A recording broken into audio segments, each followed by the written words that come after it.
Good morning. I would like to call to order the open meeting for Thursday, October 30th, 2025. I will now ask the Commission Secretary for information on today's agenda. Each commissioner has independently reviewed the minutes of the open meeting of Thursday, October 16th, 2025, and each has informed me there is no need to discuss the minutes.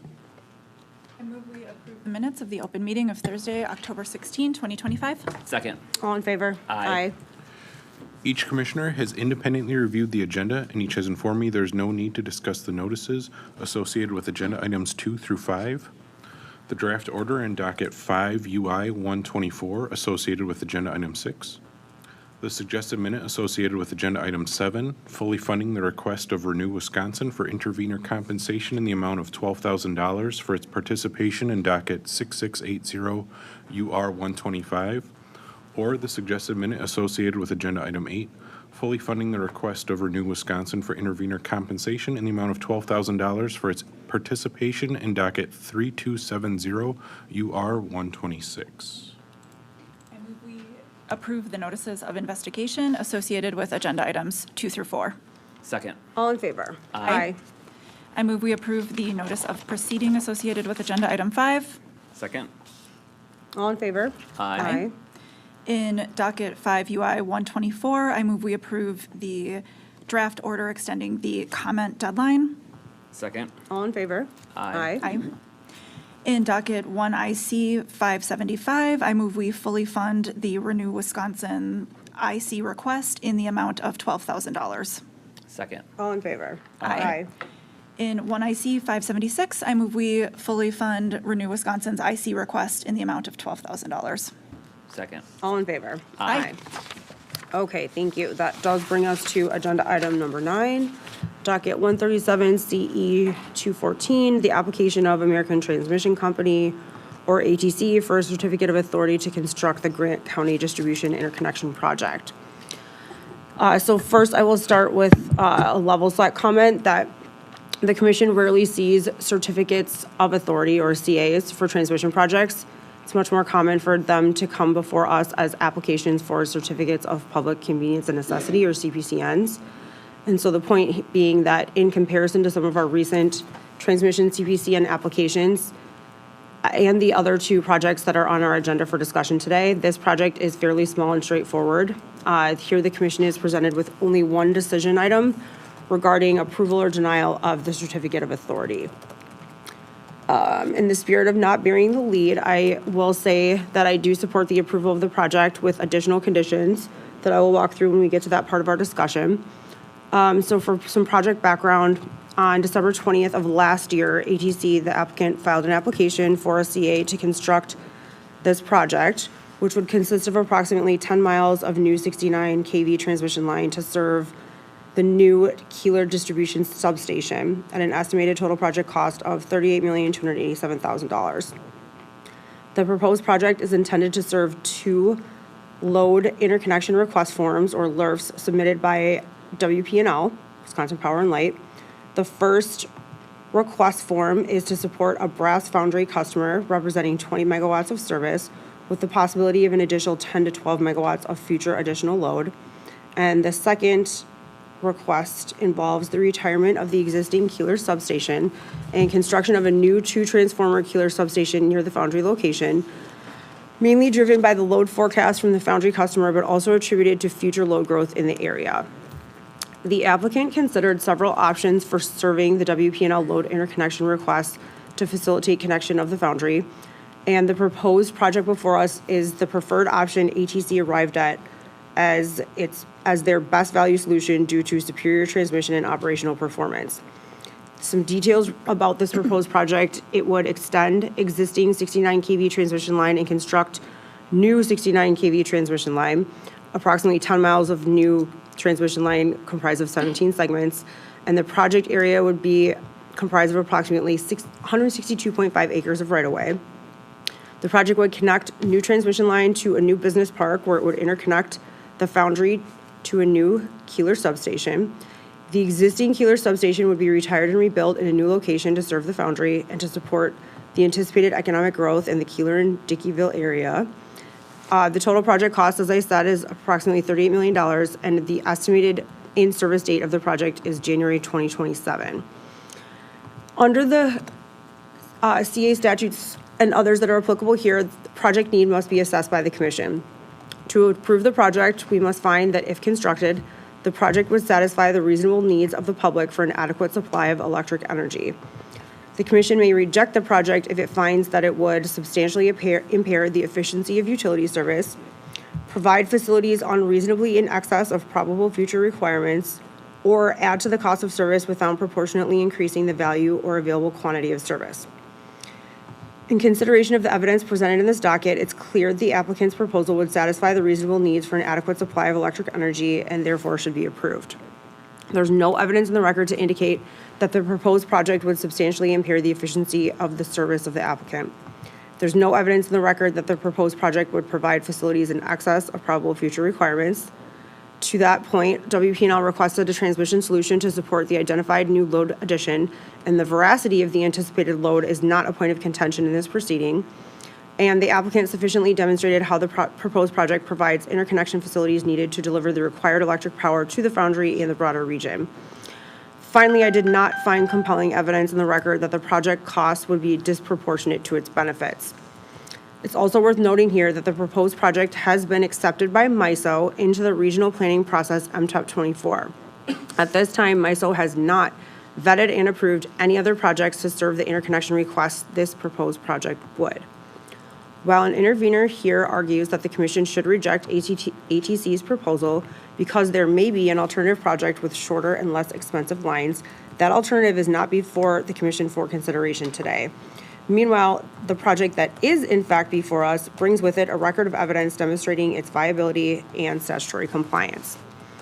Denying the CA would be especially problematic from a timing perspective because it would prevent the foundry from accessing reliable service when it requires it, which would in turn jeopardize planned operations and thereby delay important economic development in Wisconsin. Because the application satisfies the applicable statutory criteria, I do support the approval of the CA for construction of the project. Next, our discussion turns to the consideration of conditions to be applied to the proposed project. In our memo, commission staff identified a number of standard order conditions from similar previous decisions for commission consideration here. I do support the inclusion of all the standard order conditions proposed by commission staff, and I've also identified one slight modification to a staff proposed condition, as well as 2 additional conditions for our discussion and consideration. As of late, the commission has taken up an unprecedented amount of generation and transmission construction project dockets, which have included updated and additional order conditions. To stay consistent with our most recent transmission dockets, especially 137 CE 210 and 137 CE 212, I propose the following. My first change would be to slightly modify condition number 4 in the memo to include language about construction spread. Currently, in our memo, the condition reads, quote, "The applicant shall obtain all necessary federal, state, and local permits prior to commission of construction," unquote. I am proposing to modify that language to read as follows. The applicant will obtain all necessary federal, state, and local permits for a construction spread prior to beginning construction as defined by PSC 112.02 sub 1 on that construction spread. Construction spread means any subpart or segment of the proposed project established by the applicant for the purposes of managing construction of the project. This modification was actually proposed by the applicant, and I did feel they sufficiently described why the condition should be modified to mirror condition language included in other similar dockets. I appreciate the applicant's efforts to explain its position and support the proposed modification.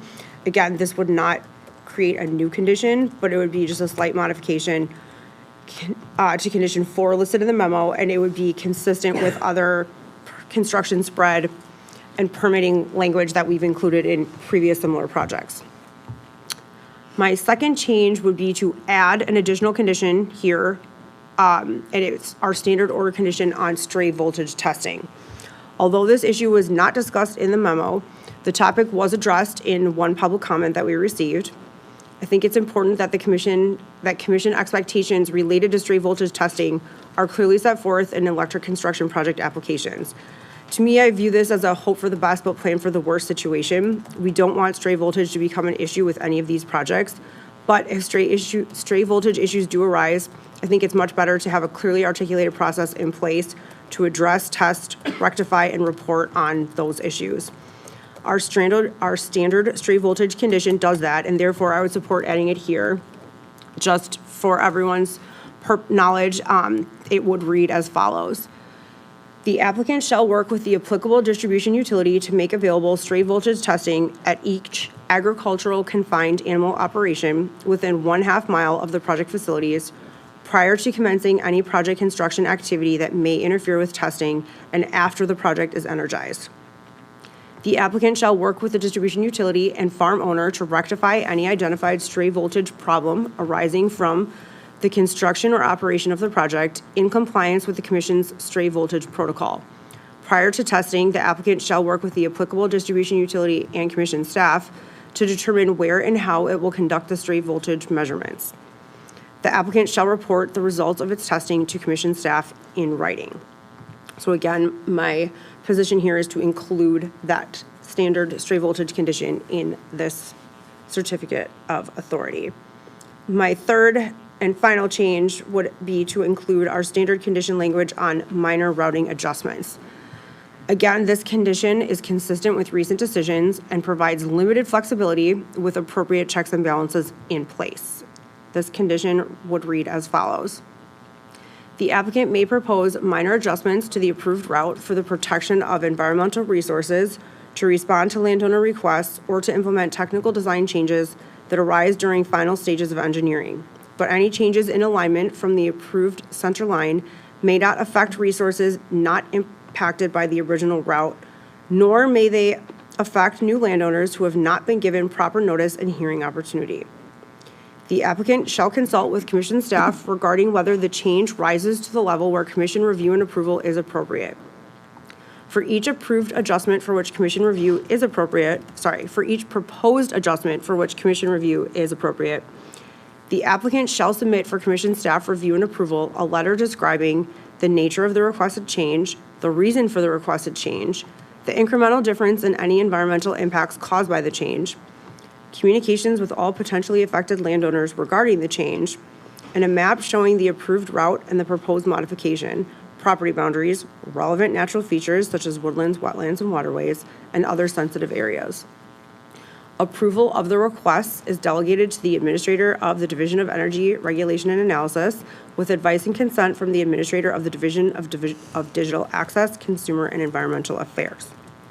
So again, that is a standard order condition regarding minor routing adjustments that is consistent with what we've done in the past and I think is appropriate for inclusion here. So based on my remarks for our one decision item in this docket, I am at alternative 3, which would be to approve the CA for construction of the project with conditions consistent with the Commission's discussion, which are, to recap, all the standard order conditions in the memo, including slightly modified number 4, the stray voltage testing condition, and the minor routing adjustments condition. I will now turn this over to my colleagues for their thoughts. Commissioner Nieto. Thank you, Chairperson Strand. I arrived at a largely similar position.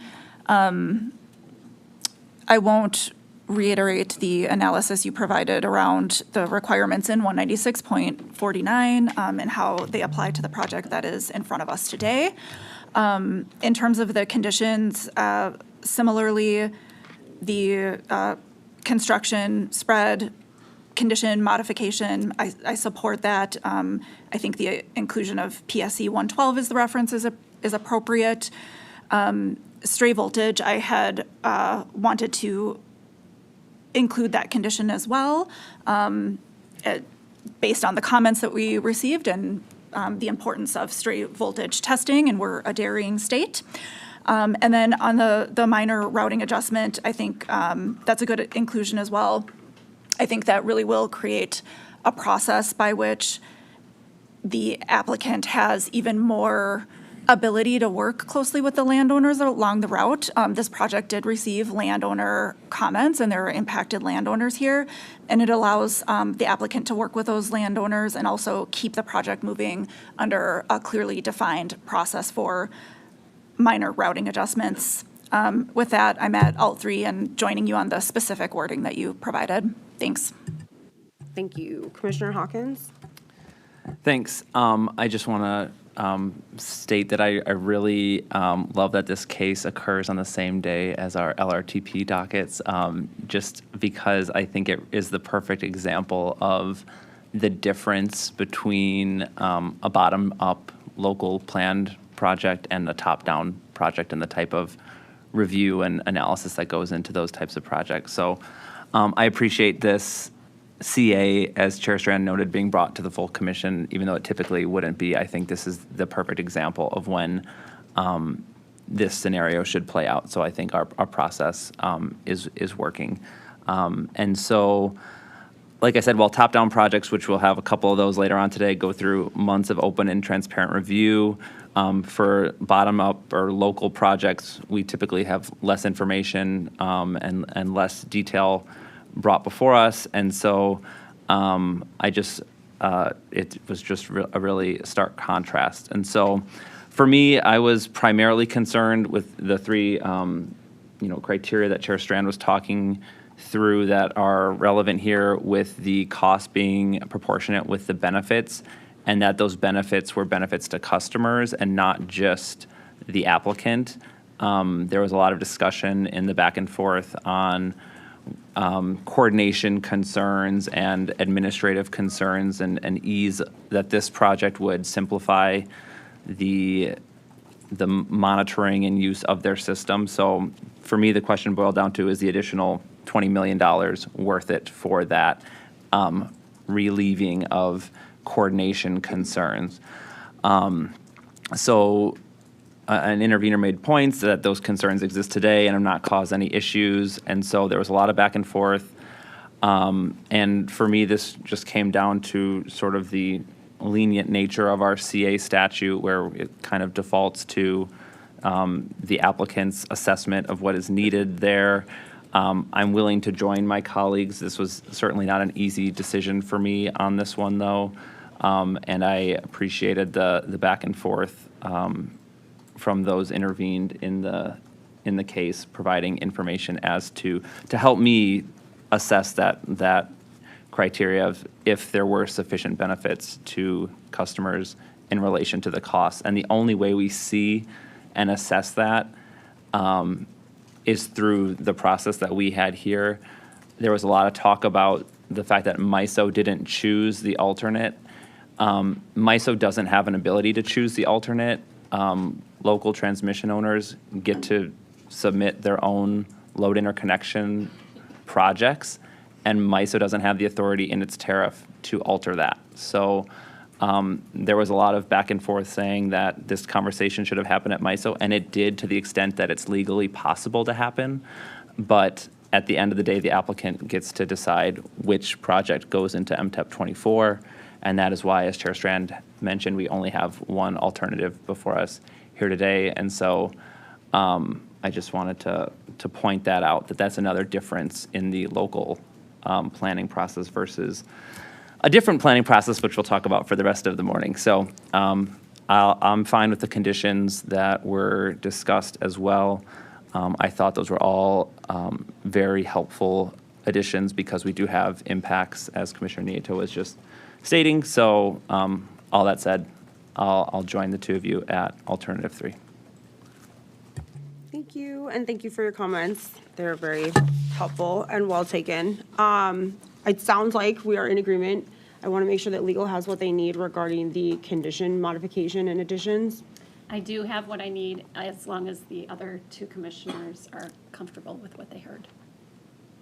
It was stated so clearly by the chair. Okay. Yep. Okay, thank you, guys. We are ready for a motion on this one. Thank you.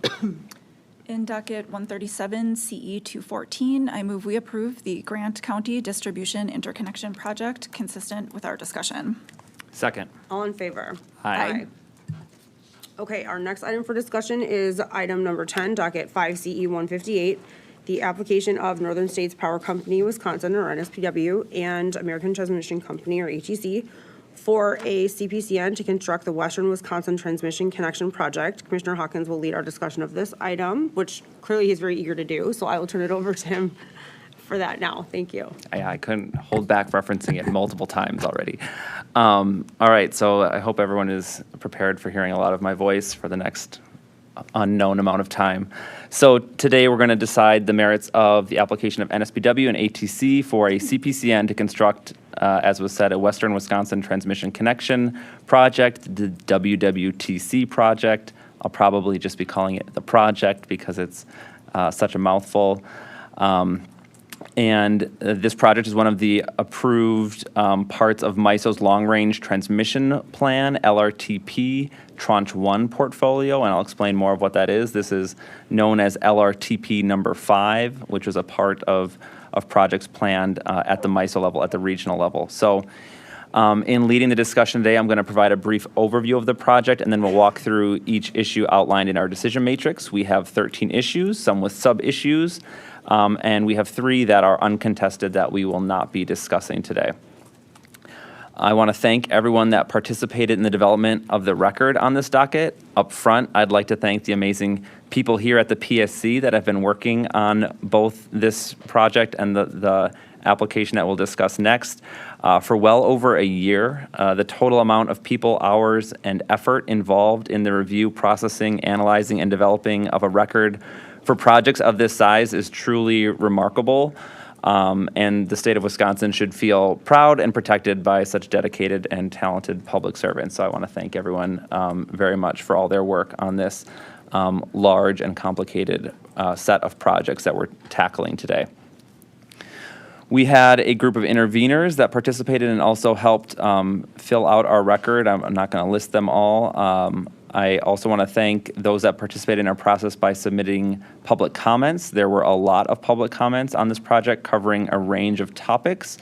There were concerns expressed about the potential impacts of the routes on various state trails or other scenic areas. There were concerns that the project more broadly included impact on residential properties and local communities and aesthetic impacts.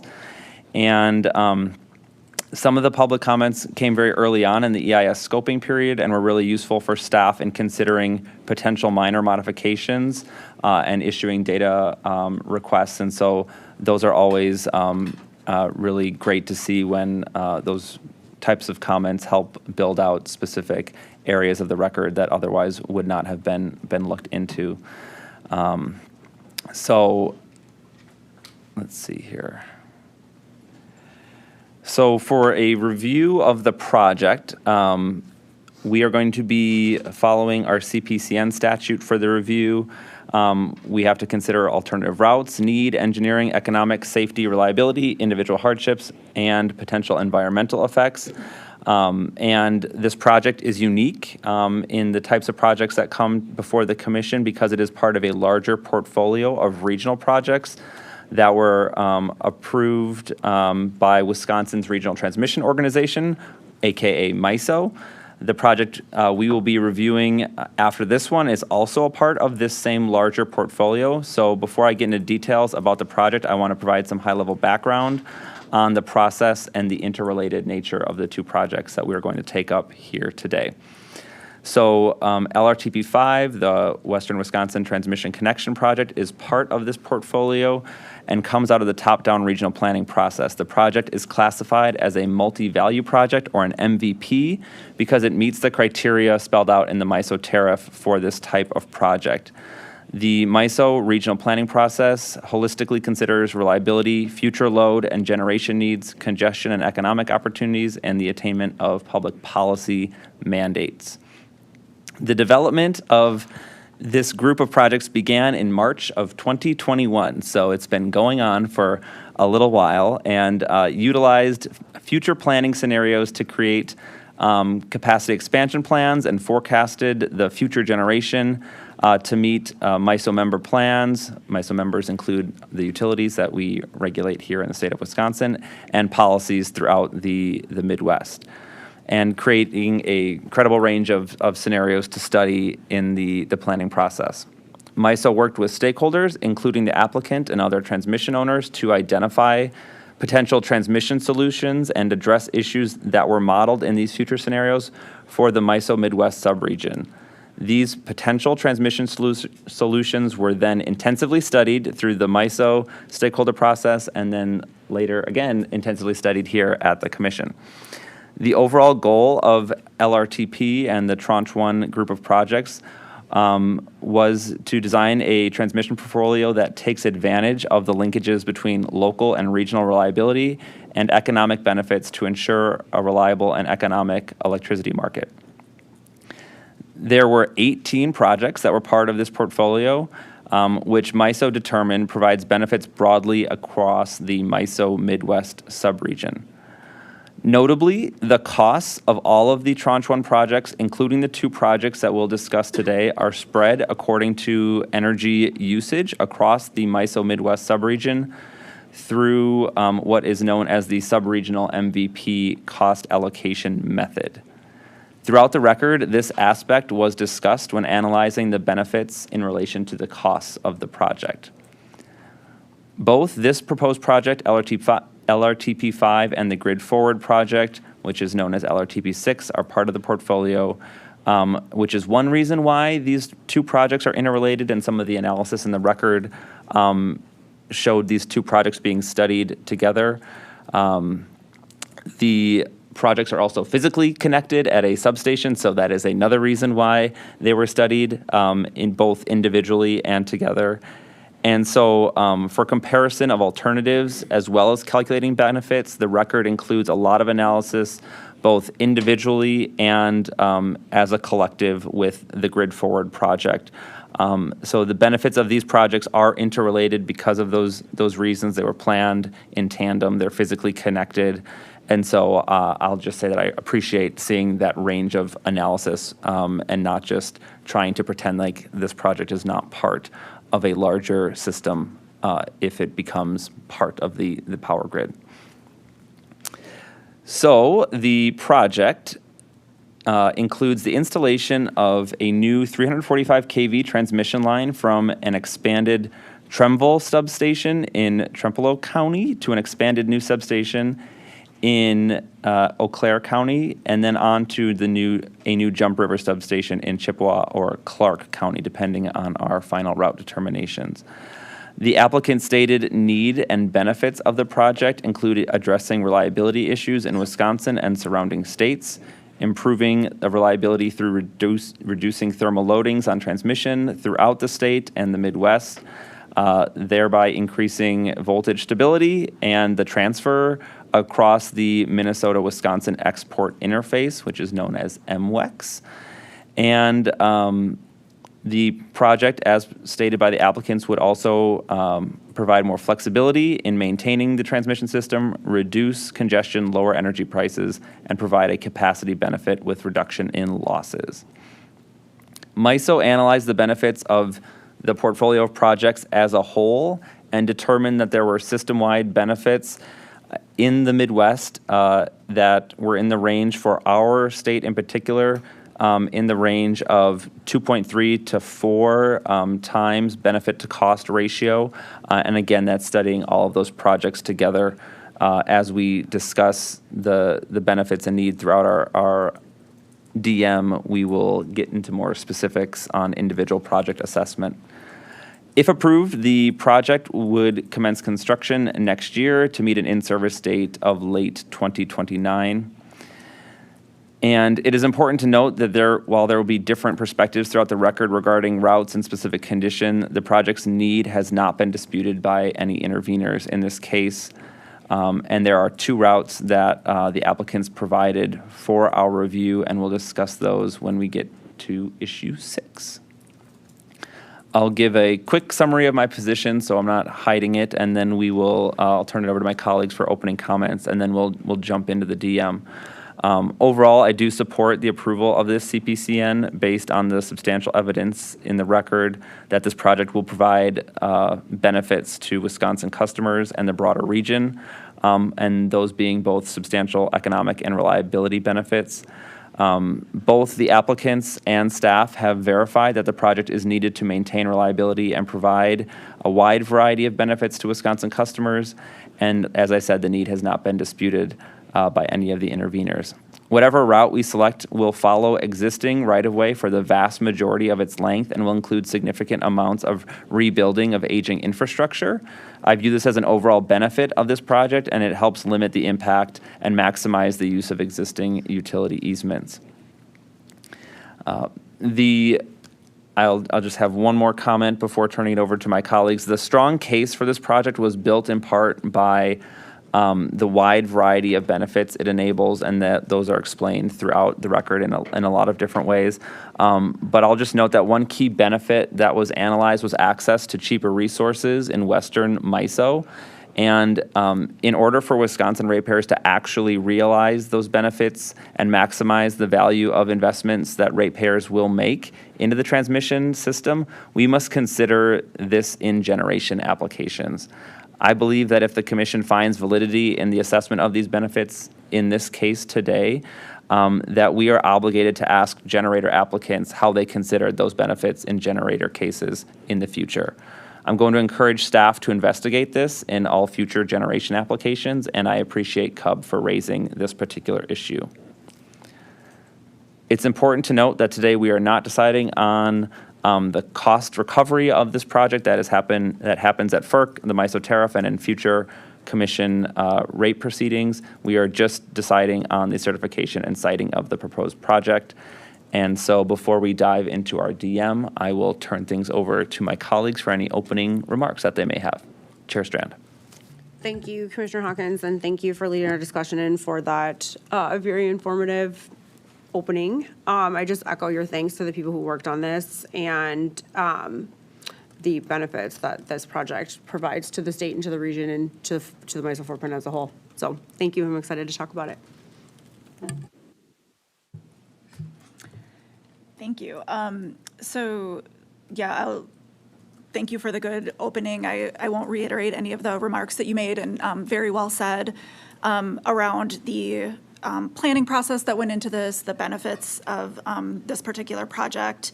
I would just note this project does have significant economic benefits, substantial reliability benefits. I will be voting to approve it as well.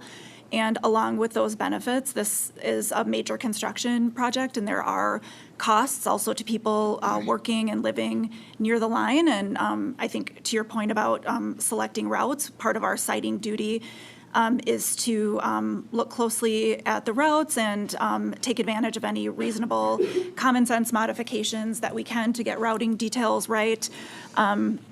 These are type 1 commission actions here, which is important when considering the impacts. This is visible, long life infrastructure that requires significant construction. And so I also really appreciated the public comments in that regard, and they were helpful to me in my decision. I would also just echo both of your thanks to everyone who worked on these dockets. I found staff's work on these to be nothing short of excellent. I will say the modeling efforts that rigorously reviewed and verified the applicant's stated need and benefit, both individually and collectively as a group of projects, that it was incredibly helpful. I thought the additional modeling runs and reviews staff did a good job of verifying energy cost savings and the energy cost savings benefit calculation, verifying the need for the project. That was important. And to everyone who worked on this docket as well, from all of the parties, there was some just excellent testimony and evidence provided here. Finally, I will just say, I'll echo the point you made about access to cheaper resources in western Wisconsin. Definitely something that continued to occur to me throughout the review of this, and something that is important going forward as well. Thanks. Thank you both. All right, we will dive in then with our first issue, and this is reviewing the requirements of Statute 196.493B. And 3D5. And the commission may reject the project if it finds that the project would do one or more of the following. This is similar to our earlier discussion: substantially impair the efficiency of utility service, provide facilities unreasonably in excess of probable future requirements, or add to the cost of service without proportionally increasing the value or available quantity of service. We examined these requirements considering load growth forecasts, reliability standard requirements, as well as total project costs and modeled benefits. I detailed these in my opening remarks, so I won't be repetitive, but generally the applicant stated a variety of needs that support this project, providing increased reliability to Wisconsin and regionally while generating extensive net economic benefits to Wisconsin customers. So for this issue, I am at alternative 1. The analysis supporting this project is robust. The project demonstrates net economic benefits under a wide range of scenarios that have been stress tested under a variety of sensitivities as well, and was extensively modeled using a variety of different modeling techniques. The reliability analysis in the record clearly demonstrates that the project relieves issues on the grid that are expected given reasonably projected changes in the near future.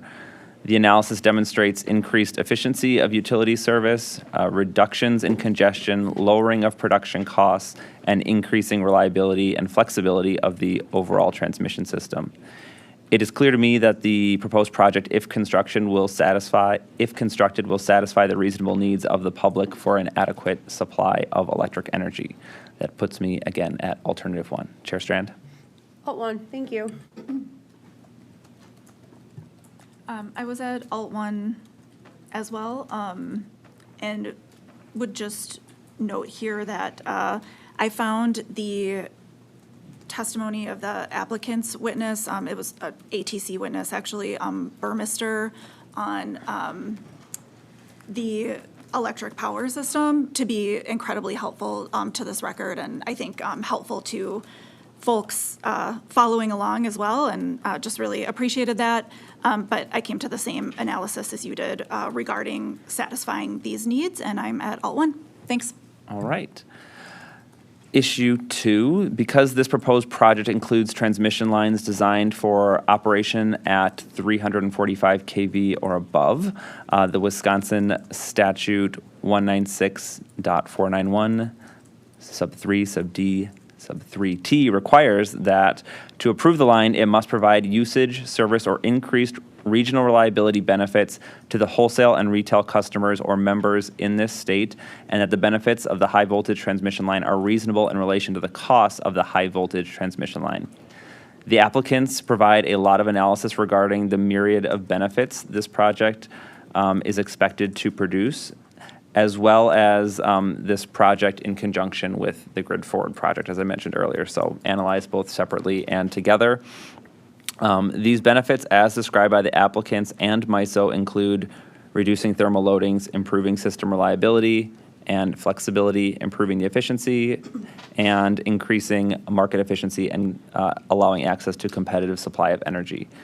Interveners generally support these findings and emphasize that the role of MISO's regional cost-sharing construct plays in resulting in large net economic benefits to Wisconsin customers. For this issue, I am at alternative 1 that yes, the project will provide increased usage and service. In combination with Grid Forward, which we will discuss next, customers throughout the state will receive benefits calculated to be between $648 and $910 million over the next 50 years. Staff confirmed that many reliability benefits claimed by the applicants through a detailed review of their steady state and dynamic voltage modeling are in fact reasonably expected. And lastly, the regional grid operator has pointed out that the project will support the interconnection of over 53 gigawatts of potential new generation and improve the flexibility of the system to respond to ongoing changes in regional energy markets and generation portfolios. I was slightly disappointed that the record did not analyze the costs that will be allocated from other projects in the LRTP portfolio to Wisconsin ratepayers. In order for this project to share costs with the rest of the MISO region, we also have to accept costs from other projects, and there's just no way around that. That is a requirement of the MISO tariff. That said, I recognize that we do not have control over the approval and ultimate costs of those other projects. I believe that this issue 2, which clearly asks about regional reliability benefits, could also look at regional costs. It does just refer to project costs and how those are allocated. So this is sort of an example where the requirements of our statutes do not necessarily line up with the regional transmission planning process so neatly. So again, that's not a deal breaker. The benefits were so excessive compared to the costs that that's fine, but I just thought that that was a missed opportunity to be more complete in the record. So I am at alternative 1 for issue 2. Chair Strand. I'm at issue 2, or I'm at alternative 1 as well, and found the record to be fine on that point. So I don't really feel that the staff needs to do more than they're already doing, given everything that they've done and everything that we have going on. So I would just caution against further overburdening them and what that would mean for our timing and for our process. Commissioner Nieto? I was at alternative 1 on this issue in line with both of you, just regarding the regional benefit being strongly developed and supported in the record. All right. So issue 3 is the energy priorities law, and under the EPL, the commission has an obligation to consider the priorities in all energy-related discussions. The applicants assert that the EPL does not apply, given that ATC is a transmission-only utility. However, they did analyze, the applicants, both NSPW and ATC, analyzed project benefits against other alternatives and found in most cases that the proposed project generated greater benefits than the alternatives. All interveners supported alternative 1, that no EPL alternatives exist. I am in the same place and really do appreciate the efforts to model lower voltage and other types of resources, the non-transmission alternative. I thought those were relevant, even though the EPL requirements do not neatly fit with the transmission project, as I stated earlier. So I am at alternative 1. Chair Strand. I'm at alternative 1 on this one as well. Thank you. Commissioner Nieto.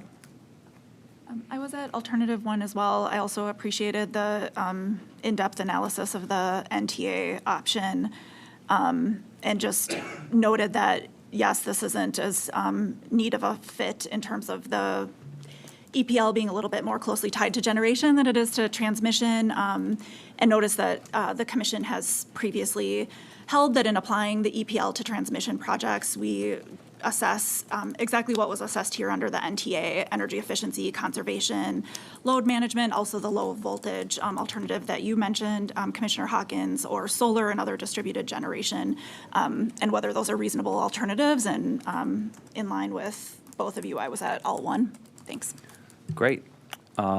Issue 4 was uncontested, so we will not be discussing it.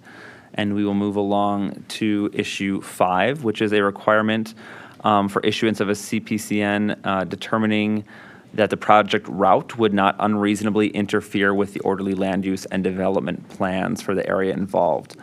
I'll note that we will subsequently take up routing issues which are related to this. My decision isn't really determined based on which route we select for this particular issue. The applicants argue that the project parallels existing right-of-ways to the greatest extent feasible and show in the record an evaluation of the 2 proposed routes against land use criteria. Their analysis did not find any substantial evidence that the project would unreasonably interfere. Commission staff also conducted their own analysis and similarly did not identify any conflict with any known federal, state, or local plans. An intervener argued that the project does unreasonably interfere with the orderly land use, citing concerns of restoration efforts, displacement, and impacts on the environment. For this issue, I am at alternative 1, that the project complies with the statute's requirements, and found that neither route would unreasonably interfere with local land use or development plans. And a key piece of evidence for my decision here is that both routes parallel almost entirely existing right-of-way, sometimes completely overlapping, sometimes right next in parallel, but on new right-of-way.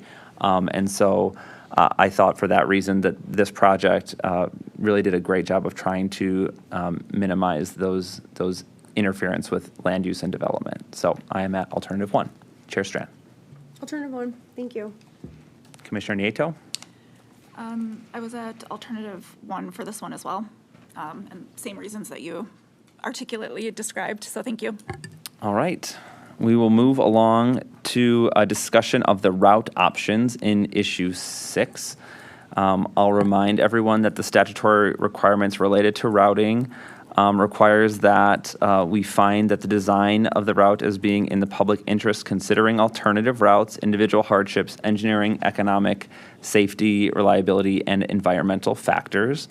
The 2 routes were proposed by the applicants, and both could work with either Trumbull substation option, which we will take up in issue 6B. So now we're going to be deciding between routes 1 and 2, and in 6B we will decide they can either of those 2 route options can work with the 2 options for the Trumbull substation. So there is a common corridor from the area around that Trumbull substation into the Eau Claire area, and then the alternative split into 2 different endpoints. Route 1 in total is around 93 miles, traveling northeast from the Trumbull substation and connecting to a new Jump River North, generally following the connection points that MISO identified in their original LRTP Tranche 1 analysis, and that route is estimated to be around $669 million.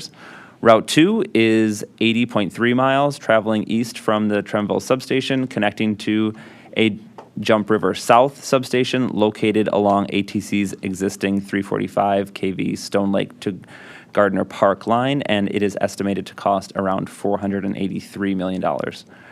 Route 2 is the preferred route of the applicants and is supported by interveners CUB and Clean Wisconsin, and intervener CVPA is supportive of Route 1 or none of the routes.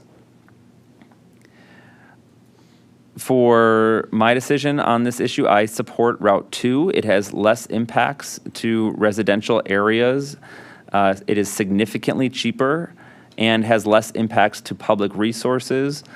In addition, this route is much less likely to disrupt future development, as Route 1 would pass through a much more densely populated area. There were claims that Route 2 had similar impacts, and certainly it does. But overall, I think that Route 1 had many more potential negative impacts, so I was at Route 2 for that reason. And it's important, like I said earlier, to note that both of these routes follow existing right-of-way for the vast majority of their length. I appreciate staff setting me straight on what is considered greenfield versus new right-of-way versus paralleling existing right-of-way. It all got very confusing in looking at all these options.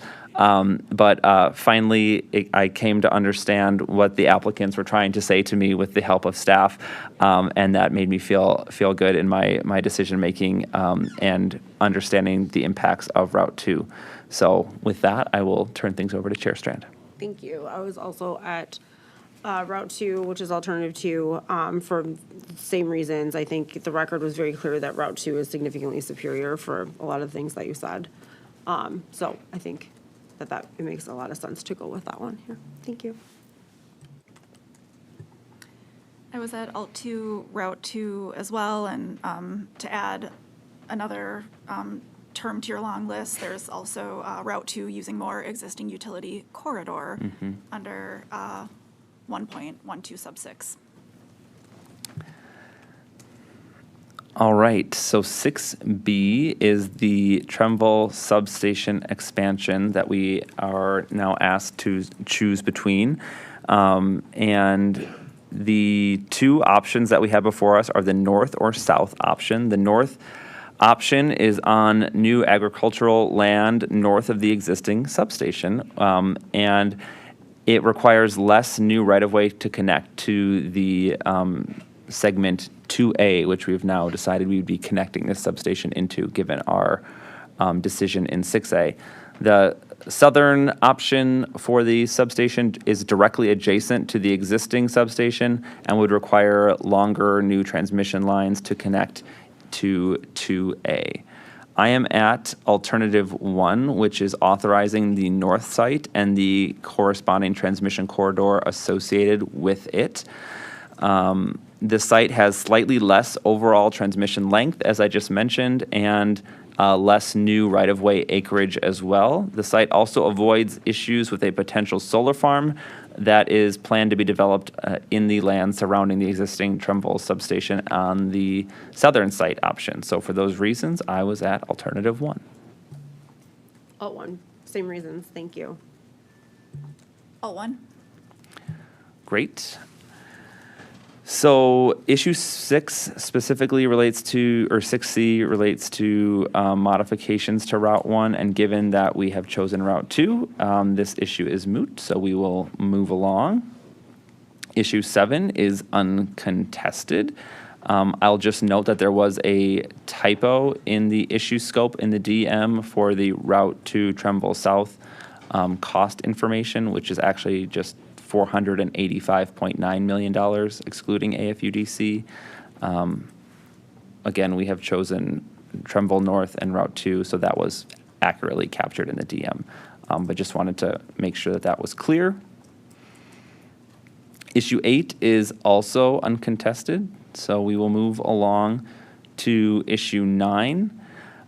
Which presents all of the standard order conditions that commission staff suggest for these types of projects, including the modification that staff suggested to condition 12 to include competitive bid reporting in its sub H. So these are recurring conditions that are expected for a project like this. The applicants do not object to the inclusion of any of these, and interveners also support the conditions as well as the commission's suggested modification. I will note as a reminder that these are standard and there are additional project-specific conditions that we will take up after this issue. And let's see here.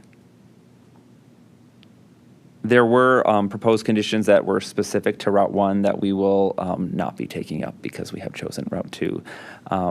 And so there are no order points specific only to Route 2, but several that apply to the project more specifically. So that said, I am at alternative 1, that all the conditions listed are necessary for approval of the project, and just want to confirm the modifications to, to 12H. That's correct in the, I think, in the DM. Yep, so it's already incorporated in our DM, the modification. So I'm at alternative 1.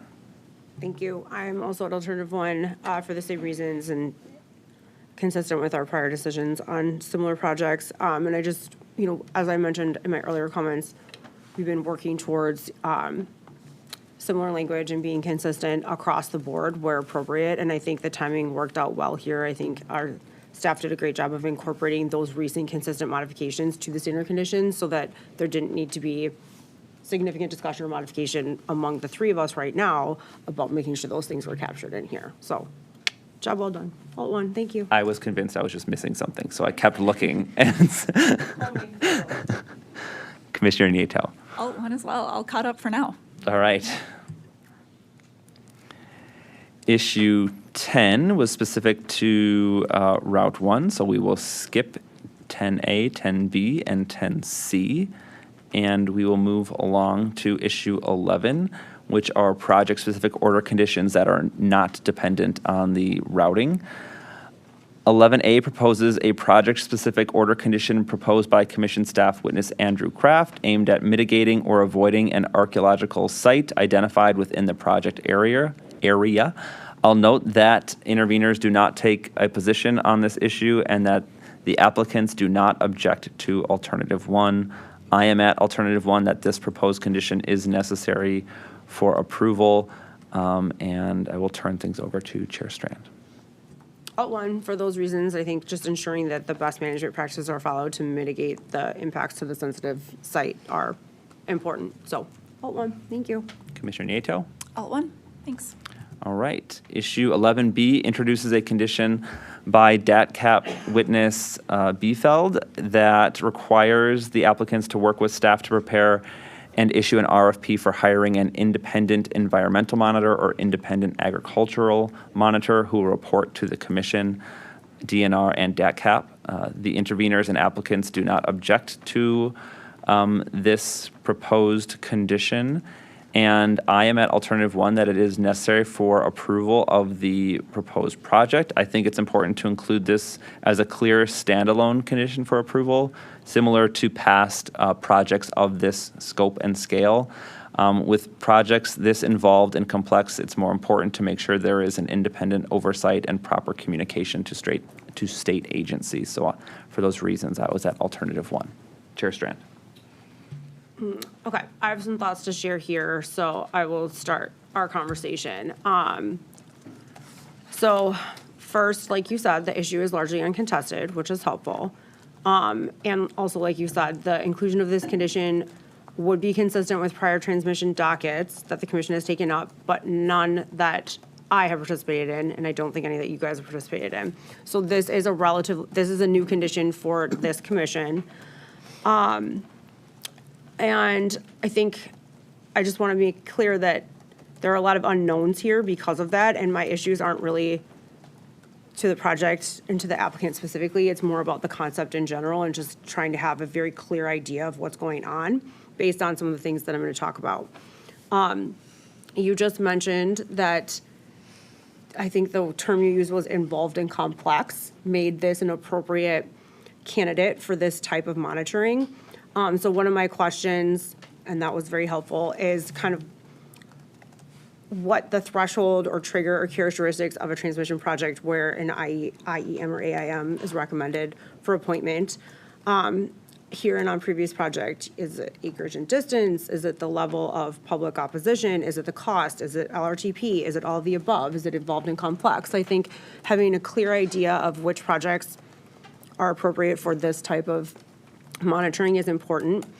And then specifically, some of my other unknowns here are the applicant is issuing the RFP and selecting the monitor. To me, that is not an independent monitor if it's hired by the applicant and selected by the applicant. But according to the DM, that monitor reports directly to the commission. So again, I think, and they also talk about the 3 agencies, so DACAP, DNR, and the commission. And so I think that's a little bit confusing and could lead to a lack of clarity regarding single points of contact, final arbiters, things like that. I have questions regarding what criteria would qualify a person or a firm for this role. Is there a stable of engineers, construction inspectors, other designers or project experts who can or have done this? Again, because it sounds like the applicant is issuing the RFP, questions about the scope of the duties and the frequency of inspections. Who's the single point of contact among the 3 agencies? Questions about the violation reporting and resolution process, the arbiter of compliance with the final decision or the permit, stop work resolution. How do we get through those things? Who issues the all clear based on what? These are many of the questions that I have, again, mostly because of the newness of this to me personally.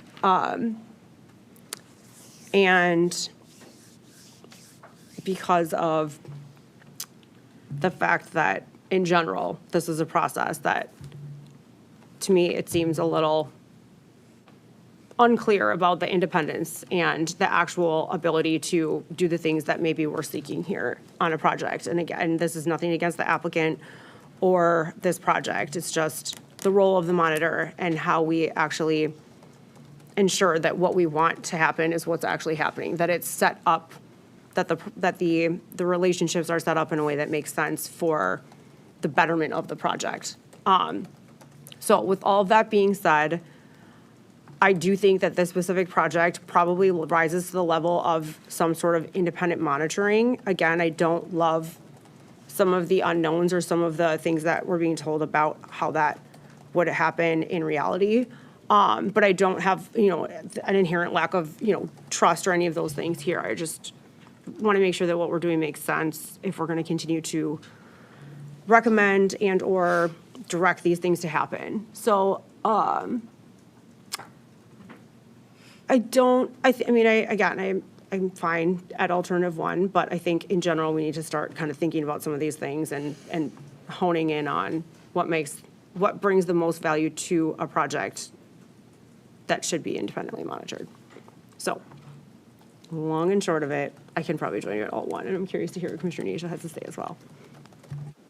Thanks. I was at alt one on this one, and I think you raised good questions. So to your point, I haven't been involved in ordering an independent monitor on a large CPCN transmission project like this as a commissioner, but in my previous roles as administrator over like the environmental team and that, I worked closely with the team as we oversaw the IEM process on some big transmission lines. And so I saw that process kind of in action on the ground, like complaints being made, disputes, the RFB process, how all that played out. And I didn't experience anything that raised concerns to the point of, do we need to change this process or this arrangement? And I think, to your point, though, it is a very interesting arrangement, and there's some complexity there. I just don't know off the top of my head or in my own experience of anything that isn't working about it. So that's just my 2 cents, but thanks. That's helpful, thank you. Yeah, I really appreciate, Chair Strand, you raising those concerns, and they do make a lot of sense to me that this could be maybe ironed out a bit more. My optimistic self would be that they continue to work, as Commissioner Nieto just explained from her experience. And so instead of, and to your question earlier about like what level, that's a great question. And I just kind of thought, this is big and complicated. And so if we wanted, I'd be all for trying to figure out what that threshold is. I do think, there are, a couple hundred waterways that are crossed, same number of wetlands. We have, hundreds of landowners. And also, I think time is an important component too. This is a multi-year construction project. And so, monitoring throughout time, I think, is as you go through seasons, you have unique impacts and things like that. So there's a lot of different factors, I think, that would go into setting that threshold, and I admit we do not have a clear one. So I sympathize with your raising those concerns, and so, but that doesn't change where I'm at, because I don't think we're going to get a better answer at this time. So No, I think when I was reviewing it and trying to ascertain what those are, it was one of those it when you see it yeah, kind of tests, which makes it hard again to put specific criteria on what would trigger, but yeah, the only other thing I'll say is that I'm going to say it out loud, find it interesting that a DATCAP witness, along with a staff witness, recommended the condition when it's very clear from the issue scope that the stop work authority given to the IEM does not extend to the IAM. Yes. So just so everyone's clear about that. yep, IAM is not going to stop work. exactly. So, Yep. okay, Okay, thank you. 11B, we are at Alt 1. Moving along to 11C, and this is a condition proposed by staff witness Feltus regarding mitigation of visual impacts that may occur from construction and operation of the Jump River substation. The interveners and applicants do not object to this condition. I am fine with this condition at alternative 1. It was developed through a good back and forth between staff and the applicants, and I think ended in a decent place. So for those reasons, I am at alternative 1. Thank you. I am supportive of the condition, again, just in general, and you're going to hear me say it 10 more times between now and the end of 5 CE 157. I think if we're going to be consistent, we should use the same language. So I support this, but I think it should be to the extent practicable in those 2 places rather than feasible, just so we can continue to be consistent with how we are couching some of these requirements. So I guess technically that would put me at a 2, so to the extent practicable and consistent with, and then later on it would be the applicant shall to the extent practicable. But again, in the spirit, I support the spirit of the condition. I was at alt 1 on this one. also thought it was a good condition that resulted from some back and forth. I had some of the same questions about cross docket, looking at consistency. I guess I kind of took this condition to be project-specific enough that we're referencing the Jump River substation, et cetera, that I wasn't as concerned with the practicable, feasible wording, but I'm open to either phrasing in that regard. But ultimately, alt one. Thanks. Okay.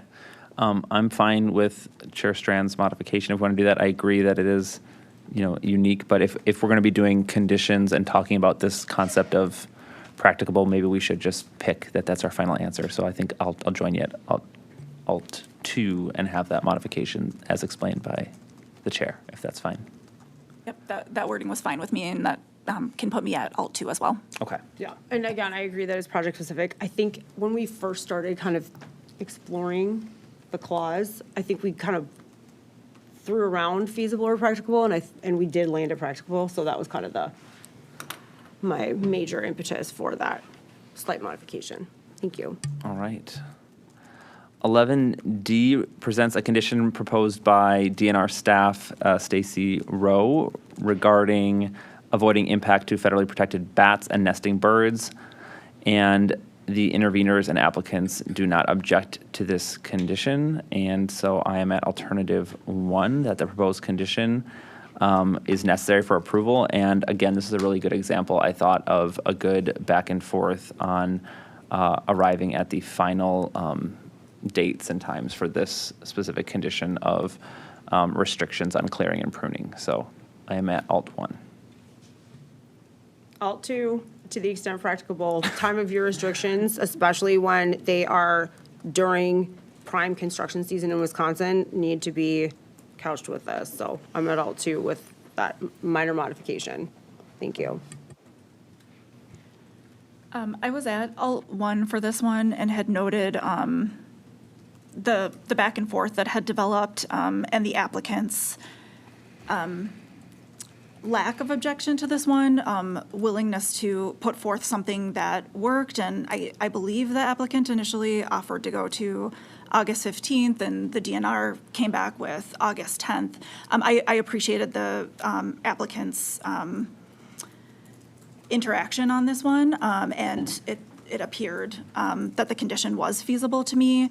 So again, it's balancing that consistency of the wording with what the specific circumstances are of this record.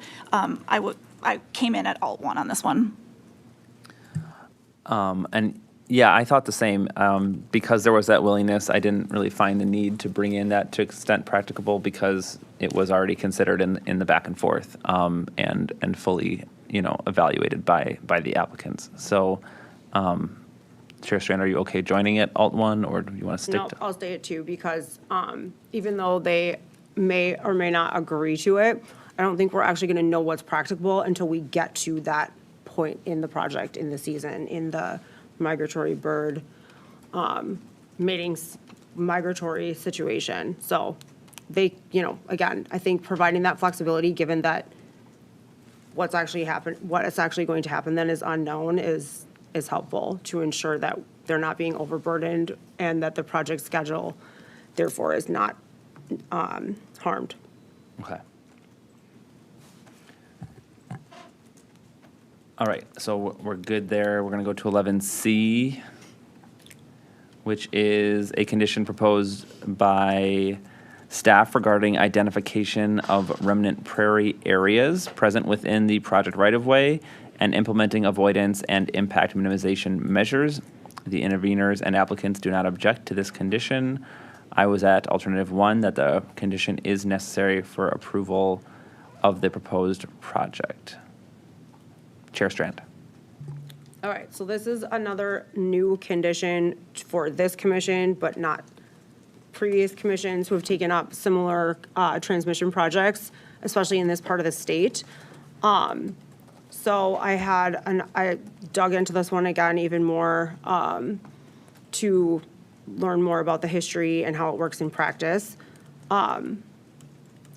So kind of my first question was that if remnant prairies have not yet been identified, but we think they may exist in project right-of-ways based on everything that's in here, what was the standard or the information that led to the recommendation here? Is it just the fact that the project is also in western Wisconsin, where other remnant prairies have been identified in similar transmission projects, or are there other identifying aspects that would trigger the recommendation of this condition? I think, as I've said frequently, I have an expectation that project-specific conditions, if they're being recommended for inclusion, the justification for that recommendation should be clearly articulated so that we understand why the condition is being proposed. And so to me, that type of kind of baseline threshold understanding of if a project is X, then this remnant prairie condition is going to be recommended is helpful. Lastly, and probably most strongly, because the standard conditions that we approved include these project commitments in Romanet 9, all commitments made by the applicants in their application, subsequent filings, and the provisions of the final decision shall apply to the applicants, any agents, contractors, successors, assigns, corporate affiliates, and any future owners or operators of the project. The applicants have already committed to noting remnant prairies to implement avoidance and mitigation measures, so I do think that this is unnecessary and redundant because of that commitment condition in the standard order condition in Romanet 9. So again, my preferred position here is 3, so that we're not being unnecessarily redundant or duplicative. However, I think given the support of the condition and the difficult nature of remnant prairie management from the record, I could support a modified alternative, which would read, the applicant shall note any remnant prairie areas identified during field surveys within the project right-of-way, and to the extent practicable, implement avoidance and impact minimization measures for those areas. I would end it there. I have another way to reword the second part of that requirement if that's something that we need to discuss. But the modified language, which would put me at alternative 2 that I support, is what I just said. And if you need me to restate it, I'm happy to do that. But that's where I am on this one. Again, need strong justification in order to start requiring project-specific conditions on these projects. Thank you. Commissioner Nieto? I was at alternative 1 on this one. I think, Chair Strand, what I'm understanding is you're essentially changing where feasible to, again, the where practicable that we just decided that we were going to use instead of feasible, right? I'm adding that and taking out the prescriptive aspect of the second, including but not limited to installing fencing so that prairie remnant areas are protected during construction activities. Again, if that's problematic, I have some other language similar to that we can talk about. But yes, I would add to the extent practicable and then take out where feasible and take out everything after for those areas. It might be helpful to hear what you have in looking back at previous transmission projects. I think that prescriptive list of examples of mitigation measures, it wasn't included. And so it talked about appropriate measures to avoid or minimize impacts during construction and ongoing management. And then there was also a requirement to document the results of the consultation to the commission. So prescriptive in a different way instead of listing out what the actions were. I thought that was interesting though, but I'd be interested to hear what you'd suggest for that second part. I would make it less prescriptive and more obvious about what potential fencing, because if it's fencing that is going to protect prairie remnant areas during construction activities, that is temporary fencing. So the language that I would include would be measures could include but are not limited to the installation of temporary fencing so that remnant prairie areas are protected during construction activities. So making sure that that's obvious, but then also being slightly less prescriptive in the could include but are not limited to. I mean, there's nothing else, like you said, that is currently listed here. I think there's flexibility built into all of this And I don't think that there's much difference from what I'm proposing versus what's being said, but I think it makes it a little better, a little more clear, and a little more flexible.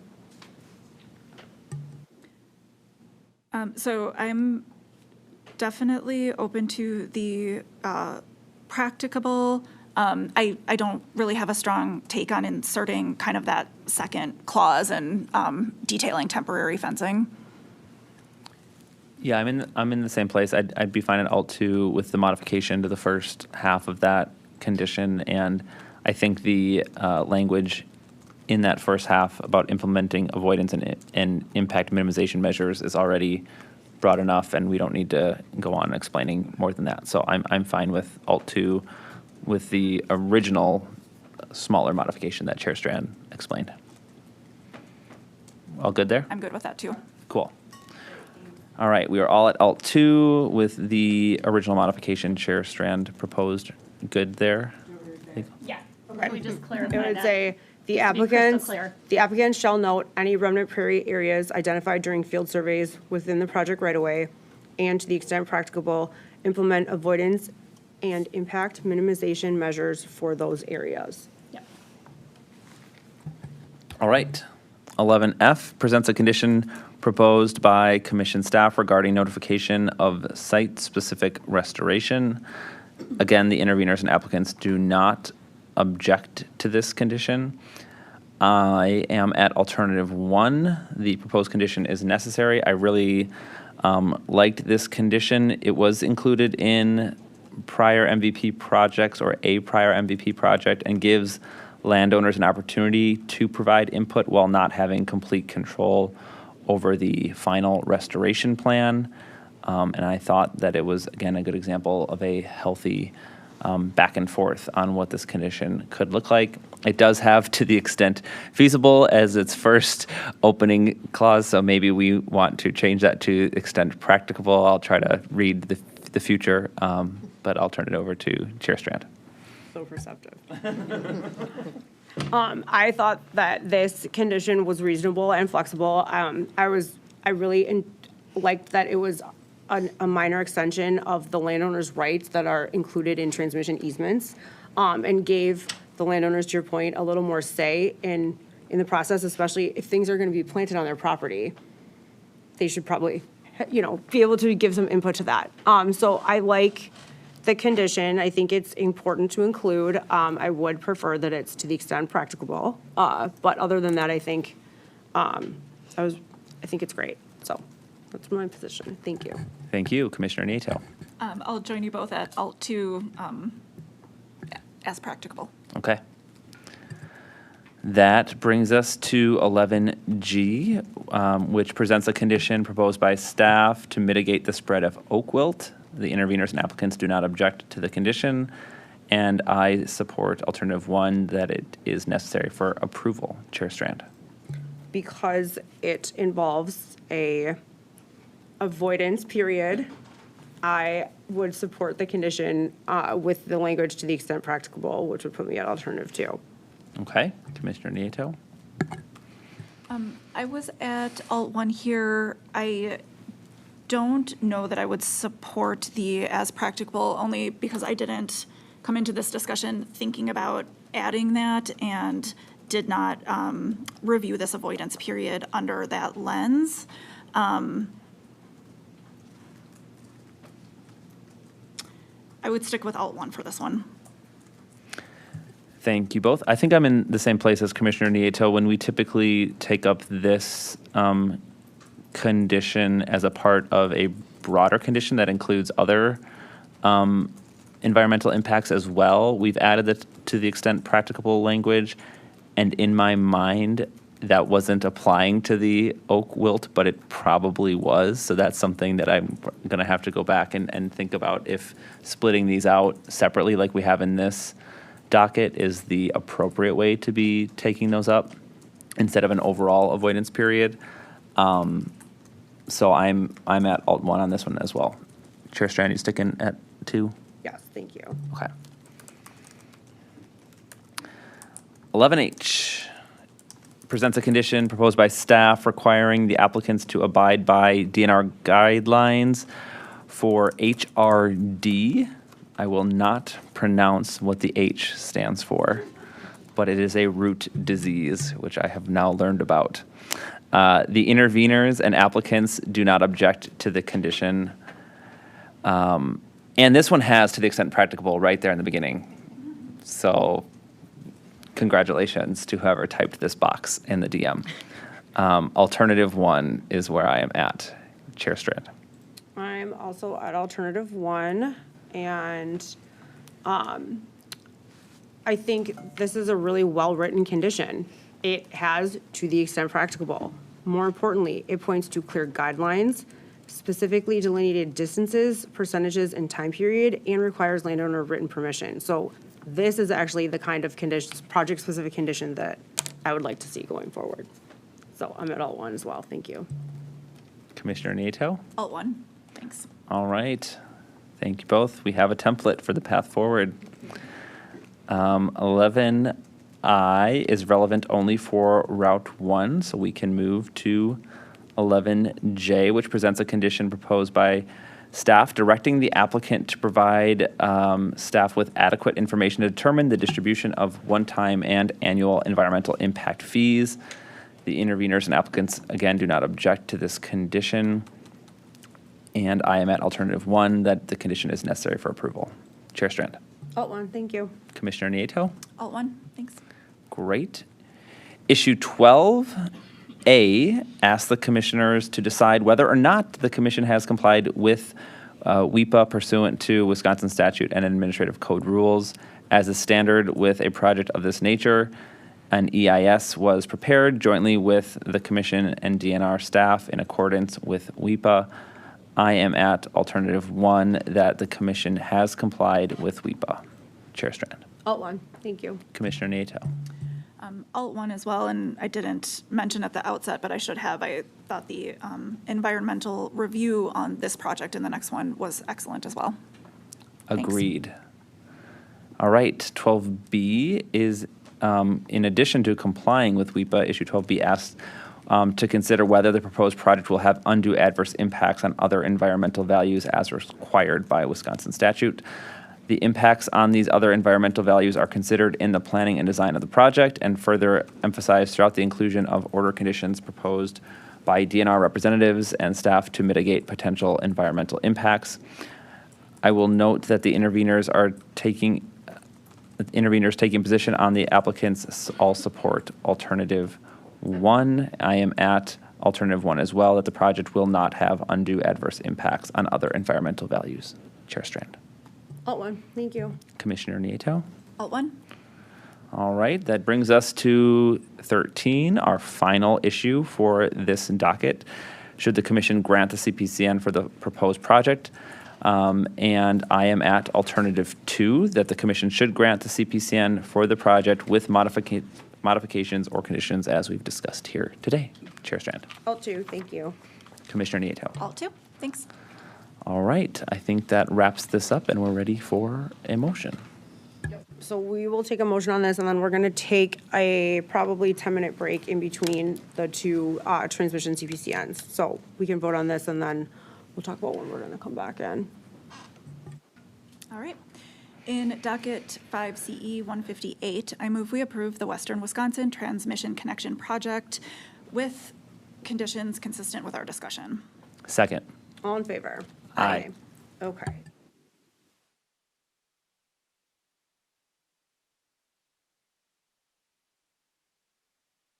We'll be back at 12:10. Thank you.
Okay, we are back in. We are now going to move to our last item for discussion, number 11, docket 5 CE 157. The application of Northern States Power Company, Wisconsin, NSPW, SMMPA Wisconsin LLC, and WPPI for a CPCN to construct a transmission project known as the Grid Forward Central Wisconsin Transmission Line Project. Commissioner Hawkins is also going to lead our discussion of this one, so I will hand it back over to him now. Thanks, Chair Strand. I think you left off American Transmission Company LLC as well on there. We have Blame my trusty assistant for that one. we have a grouping of applicants here. So we are shifting now to the decision on the Grid Forward project that I mentioned several times throughout the discussion on the last docket, on the 158 docket. I will not reiterate all of the introductory remarks from that discussion, but many of them still apply as it relates to the overall planning process that was followed at MISO and the Tranche 1 portfolio. As with the Western Wisconsin Transmission Connection Project, the discussion before us today is to decide on the merits of the application for a CPCN to construct the Grid Forward project, also known as LRTP number 6.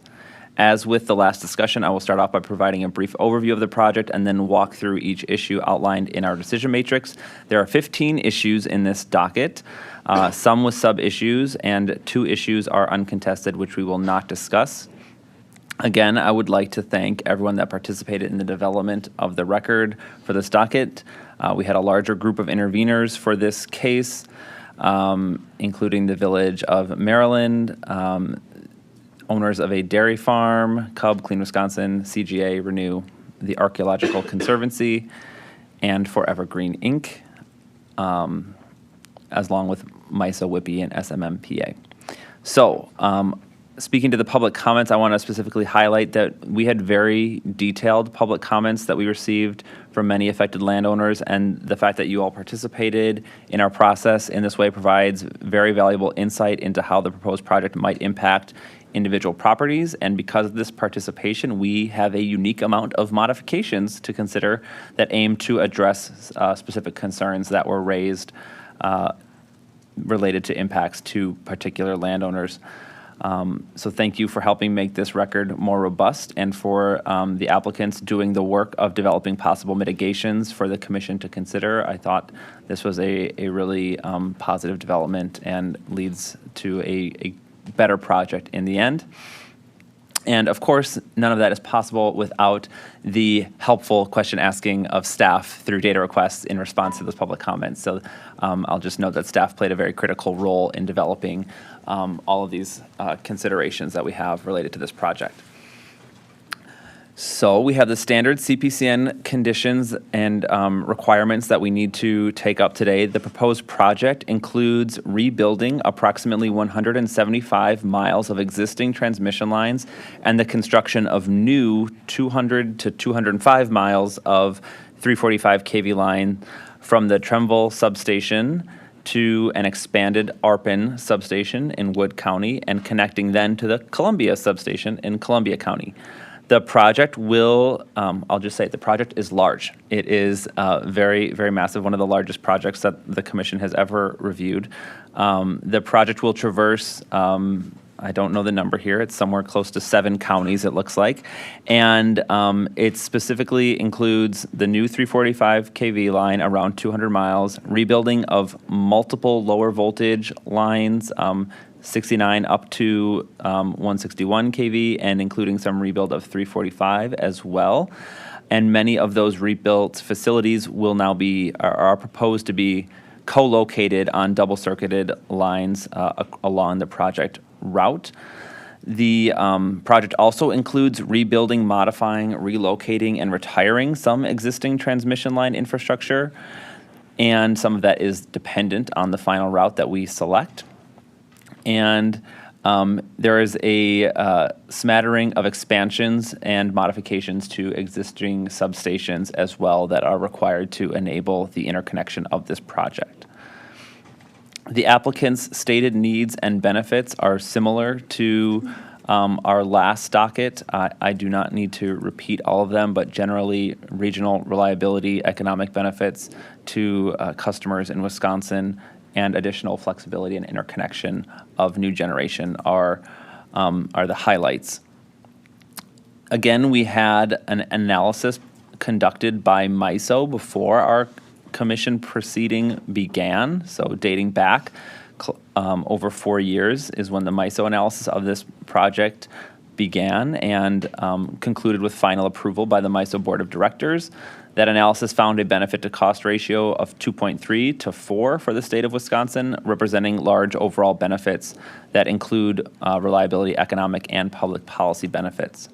If approved, the construction is expected to commence towards the end of next year in order to meet a projected in-service date in 2030, with various rebuilt assets going to service prior to the year 2030 as well. Ownership of the proposed project is primarily shared between ATC and NSPW. It's worth noting that WPPI and SMMPA have indicated an intent to purchase a portion of NSPW's segments, and we have information on that in the record. The NSPW segment will be approximately 40 miles of the overall 200, and will share ownership with WPPI and SMMPA, as I mentioned, and ATC will own the rest of the project from the point of change of ownership, the PCO, further east and south, and include 2 of the substations. Overall, my position is one of support for the approval of this project based on the large amounts of evidence for demonstrated needs and benefits to the ratepayers of Wisconsin. Again, the need was not disputed by anyone in the proceeding. The great deal of benefits that have been demonstrated through the record will definitely serve the public interest and will help ensure a cost-effective and reliable grid for the next 50-plus years. Again, we are only deciding on the certification and siting and not how this project gets paid for. So before we dive into our DM, I'll toss it over to my colleagues for any opening remarks they may have. Chair Strand. No opening remarks, just echo your thanks and appreciate all the work that went into this. Thank you. Commissioner Nieto? Same for me. I would echo everything you said. Thanks. All right. Kicking things off for issue 1, we may reject the project if it finds that the project would do one or more of the following: impair the efficiency of utility service, provide facilities unreasonably in excess of probable future requirements, or add to the cost of service without a proportional increase in the value or quantity of available service. The arguments for need put forth in this docket are very similar to the prior docket, and I listed out some of them already in my opening remarks, so I will not repeat those. I am at alternative 1, that the project will satisfy the reasonable needs of the public, and we'll discuss some of the details of those benefits in other issues as well. But generally, given all the context I provided in our previous discussion, and the similarly robust needs analysis conducted for this project to ensure reliability, I believe that this will satisfy the needs of Wisconsin customers. And of particular relevance in the range of possible future load growth, I thought there was a very robust look at what those different needs might be in the future. So the analysis in this record looked at a wide variety of different potential future needs, and I thought that was a strong piece of evidence when considering this issue. And I again want to acknowledge that the analysis provided by the applicant was modified by many staff requests for additional analysis that further demonstrated that without this project, the future loads and future generators that will be using the system would overwhelm the existing transmission system and be extremely inefficient. So this project alone and in combination has been shown to alleviate those issues, and that is why I am at alternative 1. Chair Strand. Alt 1, thank you. Commissioner Nieto. Alt 1 as well, and I just thought that negative PVRR value was noteworthy on the cost benefit on this one as well. Thanks. I'll have a comment on that later. So issue 2, like our earlier docket, this proposed project includes transmission lines of 345 kV, and we are required to ensure that the line provides usage, service, or increased regional reliability benefits to the wholesale and retail customers or members in this state, and that the benefits of the high voltage line are reasonable in relation to the costs of the high voltage line. The applicants provide robust analysis regarding the benefits and costs of this project, both individually and in conjunction with the LRTP5 project. And the benefits are similar, as I said, to those of the earlier project. The benefits are quantified in economic terms, but also qualitative, such as reliability, flexibility, and an increased ability to coordinate outages. And the reliability benefits for this project often solve unique overloads and issues in this part of the state, but also work synergistically with LRTP5 to provide a more robust solution overall in conjunction, alleviating thermal and voltage issues across the state and region. Several interveners support these findings and emphasize the role of MISO's regional cost-sharing construct as beneficial to Wisconsin ratepayers. The record does a great job overall analyzing the benefits and costs of this project. The increased access to the wholesale market, increased transfer capability across the MWEX interface, and reduced congestion, increased flexibility, and outage coordination. And the specific benefit numbers for those that were quantified are quite large. Overall, the benefits of this project are extremely reasonable in relation to the costs. That said, I am not a fan of attempting to tell the commission that a $1.5 billion transmission line actually has a negative price tag. We all know there is no such thing as a free lunch, and so I thought that the information on cost allocation, yet again, could have been communicated in a more transparent manner. I'm grateful to the wide variety of analysis that do look at the overall benefits and overall costs of this project, and thought there was sufficient evidence that this project will provide usage and service that's reasonable in relation to the costs, but I'll leave it there. So I'm at alternative 1 for issue 2. Chair Strand. Alt 1, thank you. Commissioner Nieto. I was at alt 1 on this one as well, and appreciate your further comments on the PVRR. Thanks. All right. Issue 3 is the energy priority law. The commission has an obligation to consider all of the energy priorities as explained in the statute. And like the previous docket, it's not a neat fit for transmission projects. All the interveners support alternative 1, that no EPL alternatives exist. And again, here, I am at alternative 1, that no higher ranked EPL alternatives exist, and appreciate the efforts of the applicants to model the lower voltage alternative and the non-transmission alternative that look at some of those priorities in the EPL law. And I thought that in particular, that analysis was both conservative and insightful. So I was really pleased with the amount of detail and context provided around that analysis. And while the costs for the NTA were very optimistic, even then, the project compared favorably in most of the modeling runs to that NTA alternative. And so for those reasons, I am at alternative 1. Chair Strand. Alt 1, thank you. Commissioner Nieto. Alt 1 for me as well, and same note on the value of the NTA analysis in this docket. Thanks. Great. Issue 4 is uncontested, so we will move along to 5, where we must find that the project route does not unreasonably interfere with the orderly land use and development plans for the area involved. I'll note that we will subsequently take up routing issues which are related to this. The applicants make arguments that the project's routing and siting process prioritize segments following existing utility and transport corridors and aim to avoid sensitive areas. They also show in the record an evaluation of the 2 proposed routes against land use criteria. Their analysis did not find any substantial evidence that the project would unreasonably interfere. And while the Village of Maryland argues that the project does interfere with the local land use plans, commission staff conducted their own analysis and, similar to the applicants, did not identify any conflicts with any known federal, state, or local plans. I found the analysis within the EIS and throughout the record to be complete on this matter, and found that there were no conflicts with known state, federal, or local plans, and that the project does not unreasonably interfere with the orderly land use, and for those reasons, I am at alternative 1. Chair Strand. Thank you. Commissioner Nieto. And alt 1 for me as well. Thank you. All right.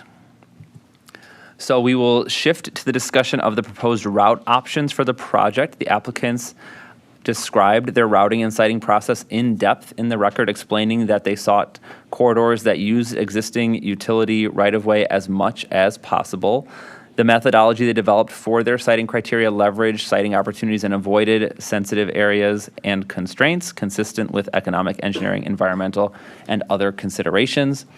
The two routes proposed by the applicants both connect to the transmission line that we just approved at the Tremville substation, which is the Tremville North substation. So that is why we were taking this project up second, because it is contingent on the location of that substation.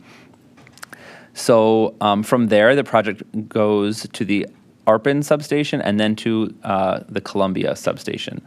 The proposed route is 200 miles long and costs approximately $1.59 billion and is composed of a bunch of segments, and I will not list all the numbers there, and companion segments as well. The alternative route is 205 miles long and costs approximately $1.63 billion. There is a lot of overlap between these two alternatives, and they have one distinct route in between the Tremville and Arpin substations. I will note that there were several proposals for modifications to the proposed route, and all of these will be taken up in separate issues in our decision matrix under issue 7. And that includes the proposal by the Village of Maryland for a bump out around their perimeter, and it also includes minor adjustments discovered through public comments that I mentioned earlier in my opening remarks. The applicants, Cub and Clean Wisconsin, all supported the proposed route. And I also support the proposed route because it is shorter, costs less, and has less impacts to wetlands, waterways, and DNR managed lands. And then the minor reroutes to this proposed route, as I mentioned, we will take up in our next issue. So I am at alternative 1, authorizing the proposed route. Chair Strand. Thank you. I am also at alternative 1. Like you said, I think unlike Western Wisconsin, the proposed and alternative routes here are not nearly as distinguishable. But I do think there are some kind of incremental or slightly better aspects of the proposed route versus the alternative route. So very comfortable with proposed route on this one. Thank you. Commissioner Nieto. Alt 1 proposed route for me as well. Thanks. Thank you. 6B is related to a specific modification included to avoid the Silver Mound Historic District. Both options aim to avoid impacts to the Silver Mound Historic District, and this is a National Historic Landmark that is further surrounded by a historic district area. It has cultural and historical significance because it has served as a mining site for Native Americans dating back 13,000 years. The idea behind this proposed condition is to avoid the whole district completely. I'll note that the proposed project design does not interfere with the Silver Mound Historic Landmark Site, which is a subset of the historic district site, but it does intersect through the district site. For this particular condition, which or route modification, I should say, we were presented with 2 possible route modifications. We have Silver Mound Option 1 and Silver Mound Option 2. They are both rather expensive, both over $1 million. The first option is closer to $5 million. The second, which is only possible if we have chosen the alternative route, which we did not do, so that one is not available to us, would affect 18 new residents, would be within 300 feet of the right-of-way center line for that new route modification. And for the reasons of the increased cost, the additional residences impacted by being in close proximity to the route modification, I am at alternative 4 that this is not necessary to avoid intersection with the Silver Mound Historic District. The proposed route without the modification is along existing utility and rail right-of-way, so the area is already impacted The cost for the reroute is significant, and additionally, it would bring in new residential impacts, as I mentioned. Lastly, there were impacts to the that were raised by TAC about the hindrance of research in the area going forward because of the proposed line. And in discussion with staff, I didn't find that convincing because research still happens in the area and there's existing right-of-way and utility corridor already. So I didn't find that claim to be valid. So for those reasons, I am at Alt 4. Chair Strand. Thank you. I strongly support Alt 4 for the reasons that you mentioned, and will forecast that we have a condition coming up in our condition discussion that could help with some potential issues related to this particular part of the route without creating the issues that being in a different place from alternative 4 here would. So look forward to that discussion, but definitely Alt 4 here. Thank you. Great point. Commissioner Nieto. I was ultimately at alternative 4 here as well, mainly because of those new impacts to more residents. I think under the proposed route, we have some mitigation options. Taking one of those alternative route options and impacting more residents, we don't have as many mitigation options, but under the proposed route, number one, there's good discussion and testimony of how the applicant would have to work through the varying levels of the SHPO review process and work very closely with the State Historic Preservation Officer. And then second, to the point Chair Strand just made, we have other opportunities and conditions that are coming up in the DM. So this led me to Alt 4. Thanks. Thank you both. Okay, so we are good there on Alt 4. That brings us to issue 7, which are the potential route modifications to the proposed route. So we have issues 7A through 7E, and they present possible modifications, as I said. And since we'll have to work through all of those, most of the modifications before us in issue 7 were suggestions made through public comments, either at the public hearing or in the EIS scoping. I would like to reiterate that from my opening comments, I want to thank everyone who participated and highlight how these next issues are great examples of how participation can result in modifications and project design being positively impacted by that participation. So we are starting with issue 7A, which is a modification that is proposed to segment 3E, designed to reduce impacts on landowners along Gorman Avenue.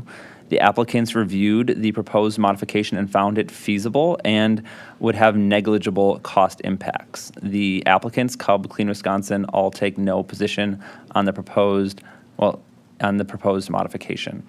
I am at alternative 1 that the proposed modification is necessary for approval and thought this was a good example of reducing the impacts and appreciate the applicant for verifying its feasibility and cost impacts. Chair Strand.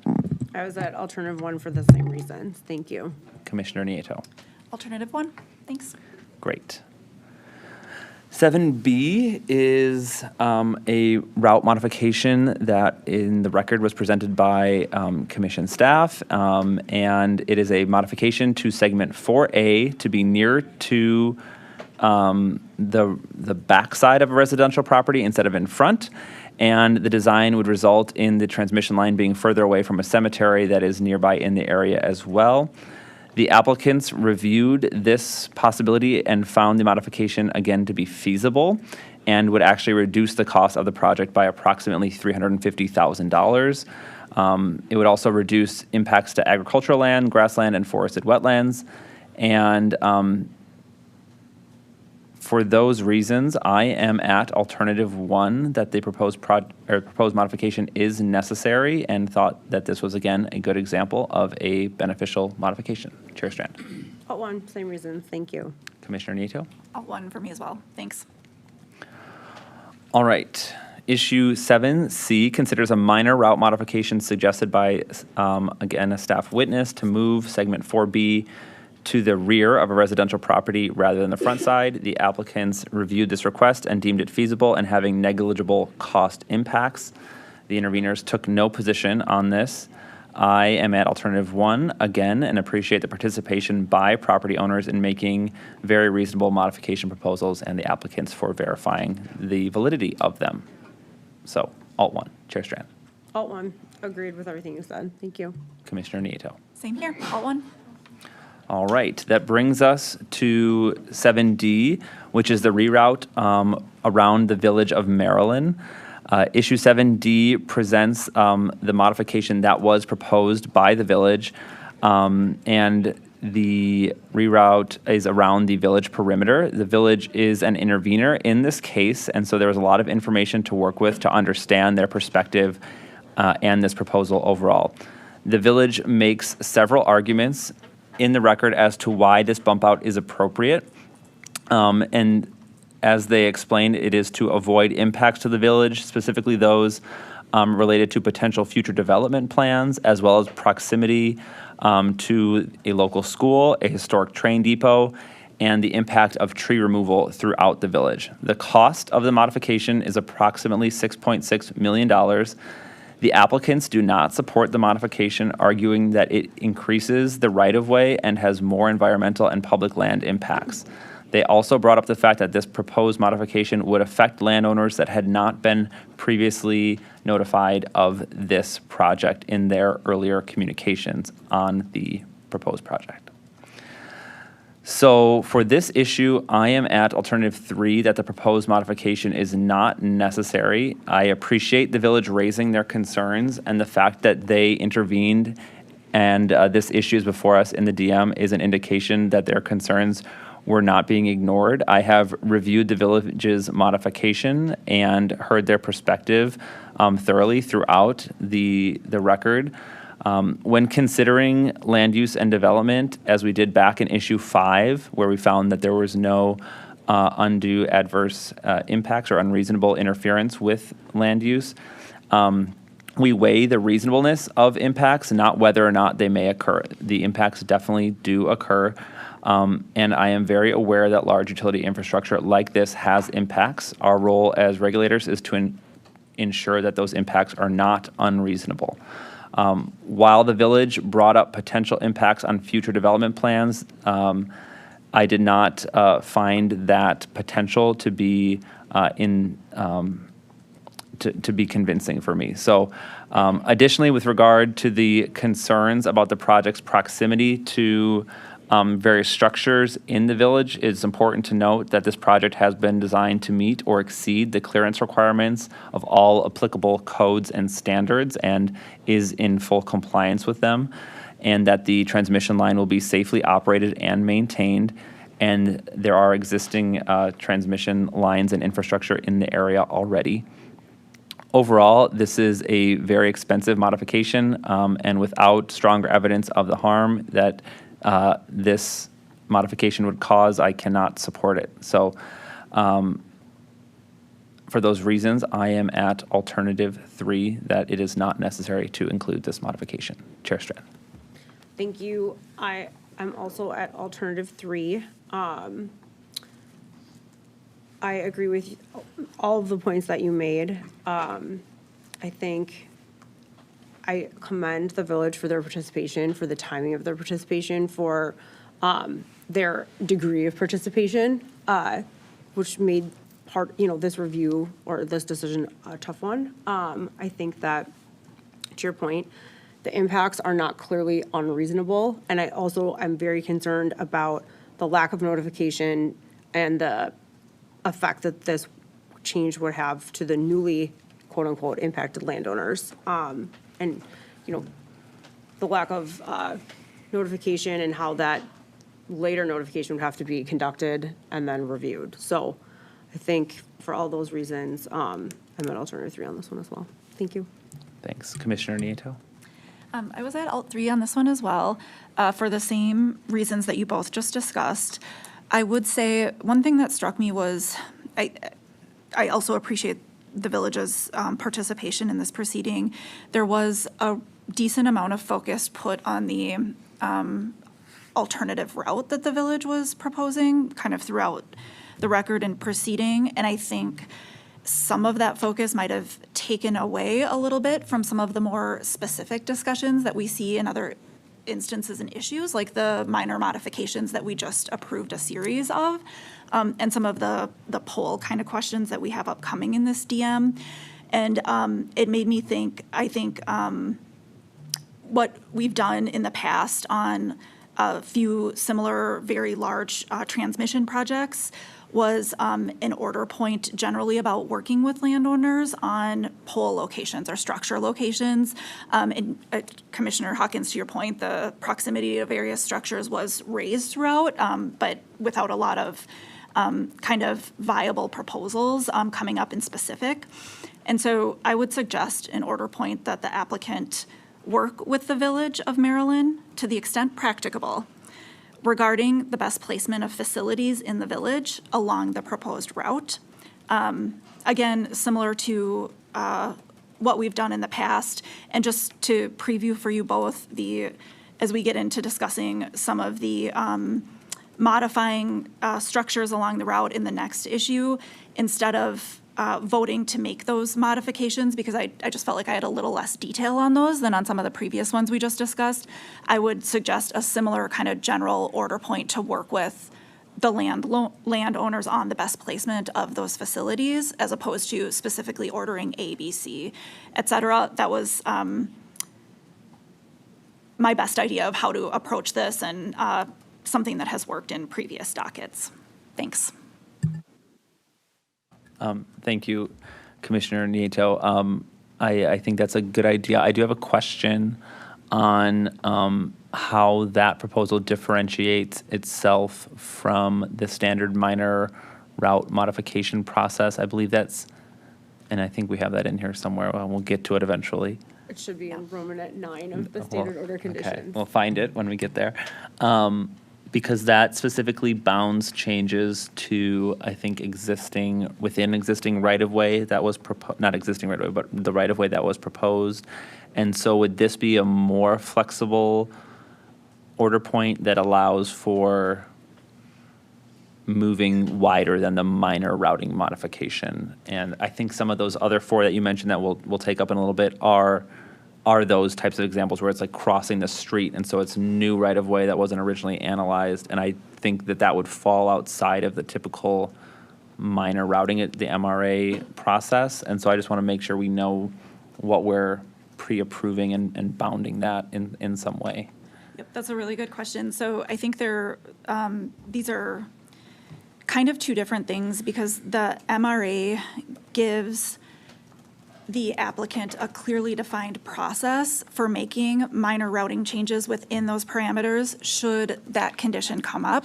So applicants, as we've discussed in many of these large CPCM projects, whether it's solar transmission, through the final design process and that iterative process of going through construction on the ground, working with landowners, a lot of times the applicant will discover environmental issues, landowner issues, et cetera, that necessitate either a minor or a major change. And so no matter what any of these other order conditions are, that minor routing gives the parameters for a facilitated, easy process if that change they discover and want to suggest fits the process or fits that minor definition. And then if there's something that's like a major change in scope that doesn't fit the definition, of course, that might necessitate like a reopener. And so what I'm suggesting here doesn't modify any of that, but rather makes this explicit call out of, to the extent practicable, working with the village on these structures that are in question and seeing if anything could be feasible, whether it's through that MRA process or maybe even not even necessary for MRA, who knows? Okay, but it's just predefining that area where this would apply to do that additional work, as you were saying. Okay, that's helpful. Chair Strand, did you have anything on that? I agree. I think the additional condition that Commissioner Nieto is proposing is very reasonable, and I think it's, to your point, probably one of the only available tools we have to try to work with specifically the village, but others that could be impacted or are impacted. And I think that you clearly distinguished what you're proposing from the minor modification process and condition. So I think that this would be the right thing to do on this one. Thank you. Okay, so I think we're good there. Thank you. So are you good, legal? Do we have Can you everything? read it one more time, Commissioner Nieto, out loud? Yep. Or, out. The applicant shall work with the Village of Maryland to the extent practicable regarding the best placement of facilities in the village along the proposed route. Thank you. Okay, so that brings us to issue 7E, and 7E is unique in that it presents several minor route modifications to the proposed route that were presented at the public hearing session. It happens sometimes that the public hearing session occurs after the parting hearing session, as it did in this case, and that resulted in several minor routing considerations being brought into the record at the end of our process without a way for the applicants to directly address these concerns in the routing design. This is in contrast to some of those routing considerations that we just discussed, which were brought up earlier in the EIS scoping round of public comments, which occurs long before a public hearing. There are 4 minor route modifications proposed for us to consider. While the applicant notes that these modifications are feasible, they caution that there may be unintended impacts related to environmental impact, safety, cost, et cetera. And they could potentially impact landowners that have not been notified of the proposed modifications in new or different ways as well. I will read out each of the modifications and then provide my overall position. We have 4 of them here. They're related to specific pole structures, and we have the numbers of them, and they have very specific and clear suggestions as to where to move the structure in relation to where it was originally planned. And I'm open to the modifications, and based on what I heard from Commissioner Nieto, there might be another way to address the desires of these particular landowners in getting these modifications possibly enacted. And so I was at Alt 1 that we could adopt these modifications to or project-specific conditions, but I'm interested to hear what my colleagues think, given the unique nature of when we've received these proposals. So I'll turn it over to Chair Strand. Thank you. I was also kind of on the fence on this one. I think, like you said, part of the question here is just timing and like this extent of pre-screening and fully understanding, these seem minor, but what are, are we okay with the impacts? Because those are the things that haven't been fully fleshed out. I'm curious to hear what Commissioner Nieto said, because I think she kind of was forecasting in an appropriate way, that she has maybe solutions or thoughts about these types of, or these specific modifications. So I think if it's okay, we'll just hear where you are and go from there, if that's okay. Okay. Sounds good. Thank you. Yep, sounds good. I think similar to what you both just said, it was more of the timing of these modifications being introduced and having a little less development in the record that it made me think we could do an order condition that the applicants shall work with the affected landowners to the extent practicable regarding the best placement of facilities, including access roads on their properties. And again, this mirrors order conditions used in 3 previous large transmission projects. If we don't want to go with something along those lines, I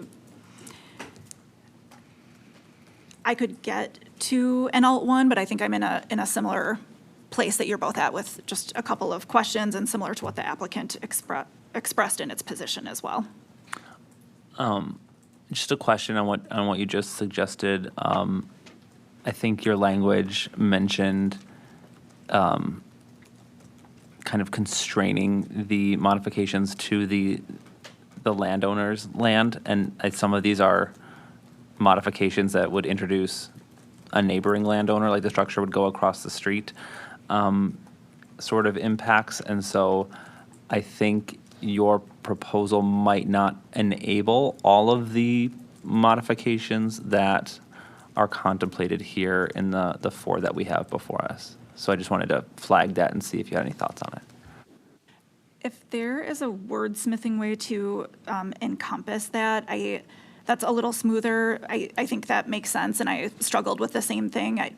For now, I would just say on the items in issue 7E, and I think I don't know that that's necessarily the best wordsmithing for a final order condition, but it's meant to encompass these situations that were raised. Chair Strand, any thoughts on that?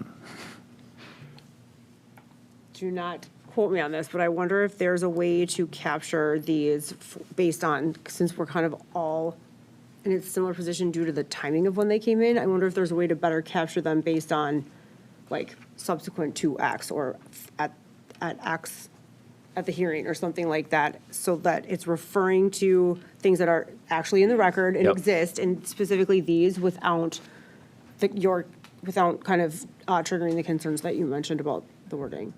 I don't know if that's the right solution, but I mean, we could say with respect to the following and simply list A through D, just to be really explicit. I think that would be helpful, just because we want to bound, I think, the possible modifications that could happen. And I also. including and limited to? Yes, yeah. This is it. Because we see all the time in public comments and in the public hearings, confusion of the process and when is the right time to weigh in. So I don't want to necessarily create a process where, because you participated at something that we encourage people to participate in, that their reasonable modifications are thrown out. So I do want to make sure that we capture that, especially because the applicants already did additional work trying to vet these to some extent. So all hope was not lost when these modifications were made, even though it is very late. So I think that modification that Chair Strand just pointed out, and legal has, I think, improved it, even being very clear. I think that would be useful. So are we thinking a hybrid of that and what Commissioner Nieto originally explained?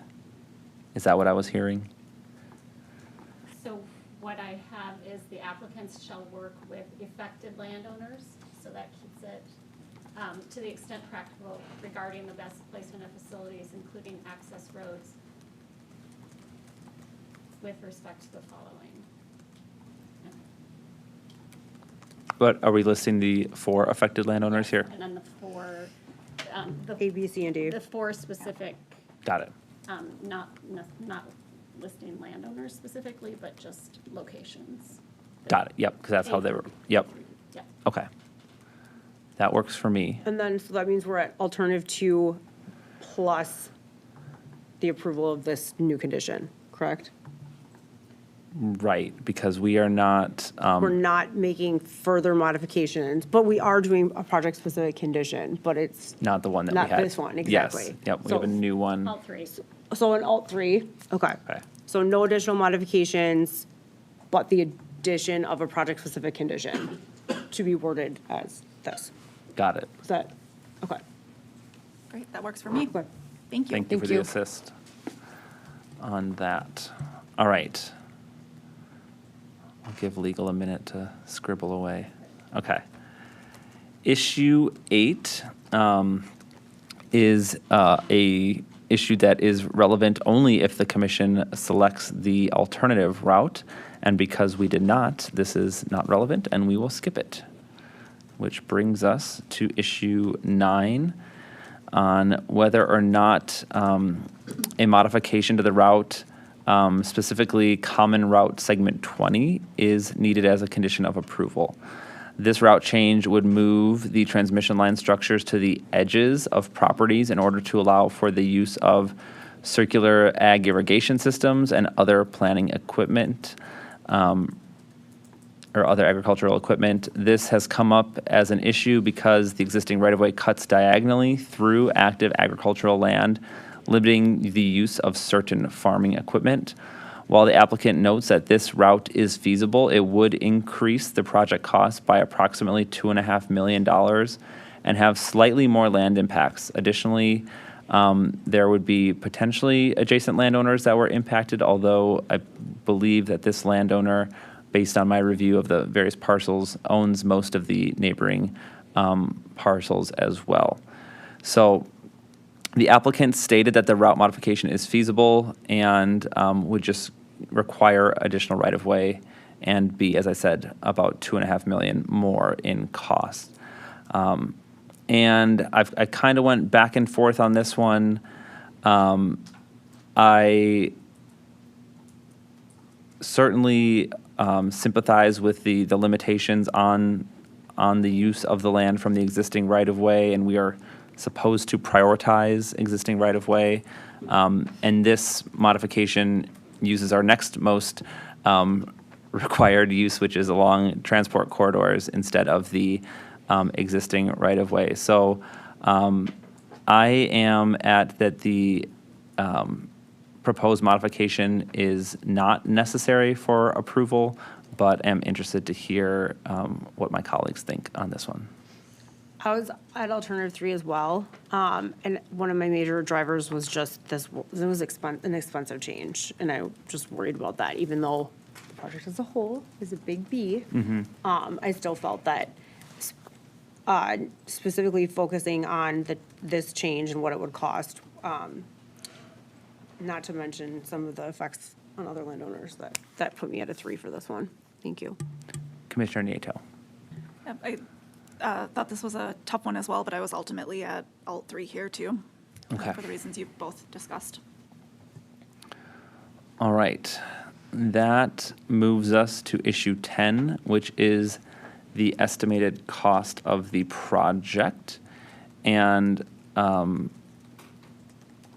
believe we are at alternative 3 because we've made modifications to the proposed route. And I don't know what I guess it says consistent with our discussion. So the numbers will be what they are based on our decisions. Is that how this one works?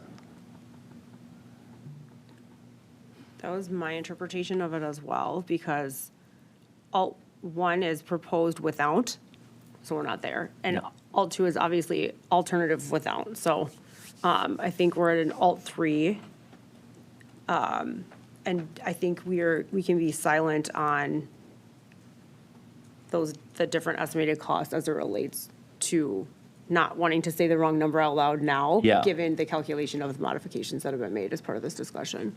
And the modifications that we've voted on all had associated cost estimates. So the number can be calculated, and then the cost changes that are possible in the other order conditions related to the village and the 4 landowners are unknown at this time, but would be captured, as allowable in those order points. Is that how we think of this? Yeah, I think that anything that's unknown going forward is part of the estimated cost, and it is subject to variance. Yep. But like you said, the modifications we've made have actual known costs associated with them, so we could recalculate that estimate at this time. Okay. Or as part of this order. Got it. As part of the final order. Yes. I agree that estimate is there for a reason, and this is part of that, and that the number could be calculated and then put into the final order, was what I was assuming would happen. That makes sense to me. So we're all at alt 3 here, is what I'm hearing? Mm-hmm. All right, so I think we're good, unless we're not. Yep, alt 3 for me Legal. too. Sorry,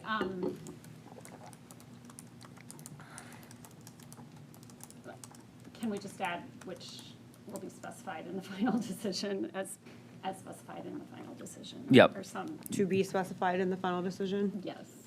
That works for me. Yep. Again, it's not that we don't know, it's just that we want to make sure that the math is correct before we're on the record.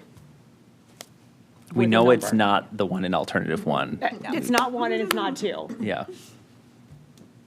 I think we should take a quick break to calculate the math.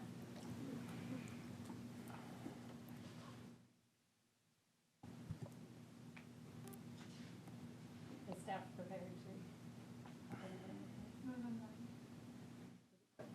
All right.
Okay, we are back. We left off on issue 10, and Chief Legal is going to tell us what we're doing.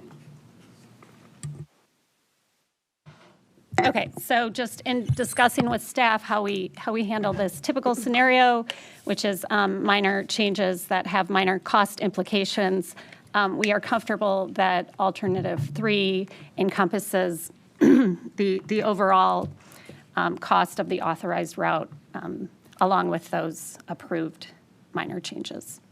Great. Okay. Thank you. So thank you for that. We're going to go on to 11, which is uncontested. So we are actually going to go on to issue 12, which are the standard order conditions suggested by staff that should be attached or for the proposed project. Let's see here. I'm going to say, my mic is off. I'm sorry, everyone. We're talking standard order conditions, and I was at alternative 1 that the conditions as listed are necessary for approval.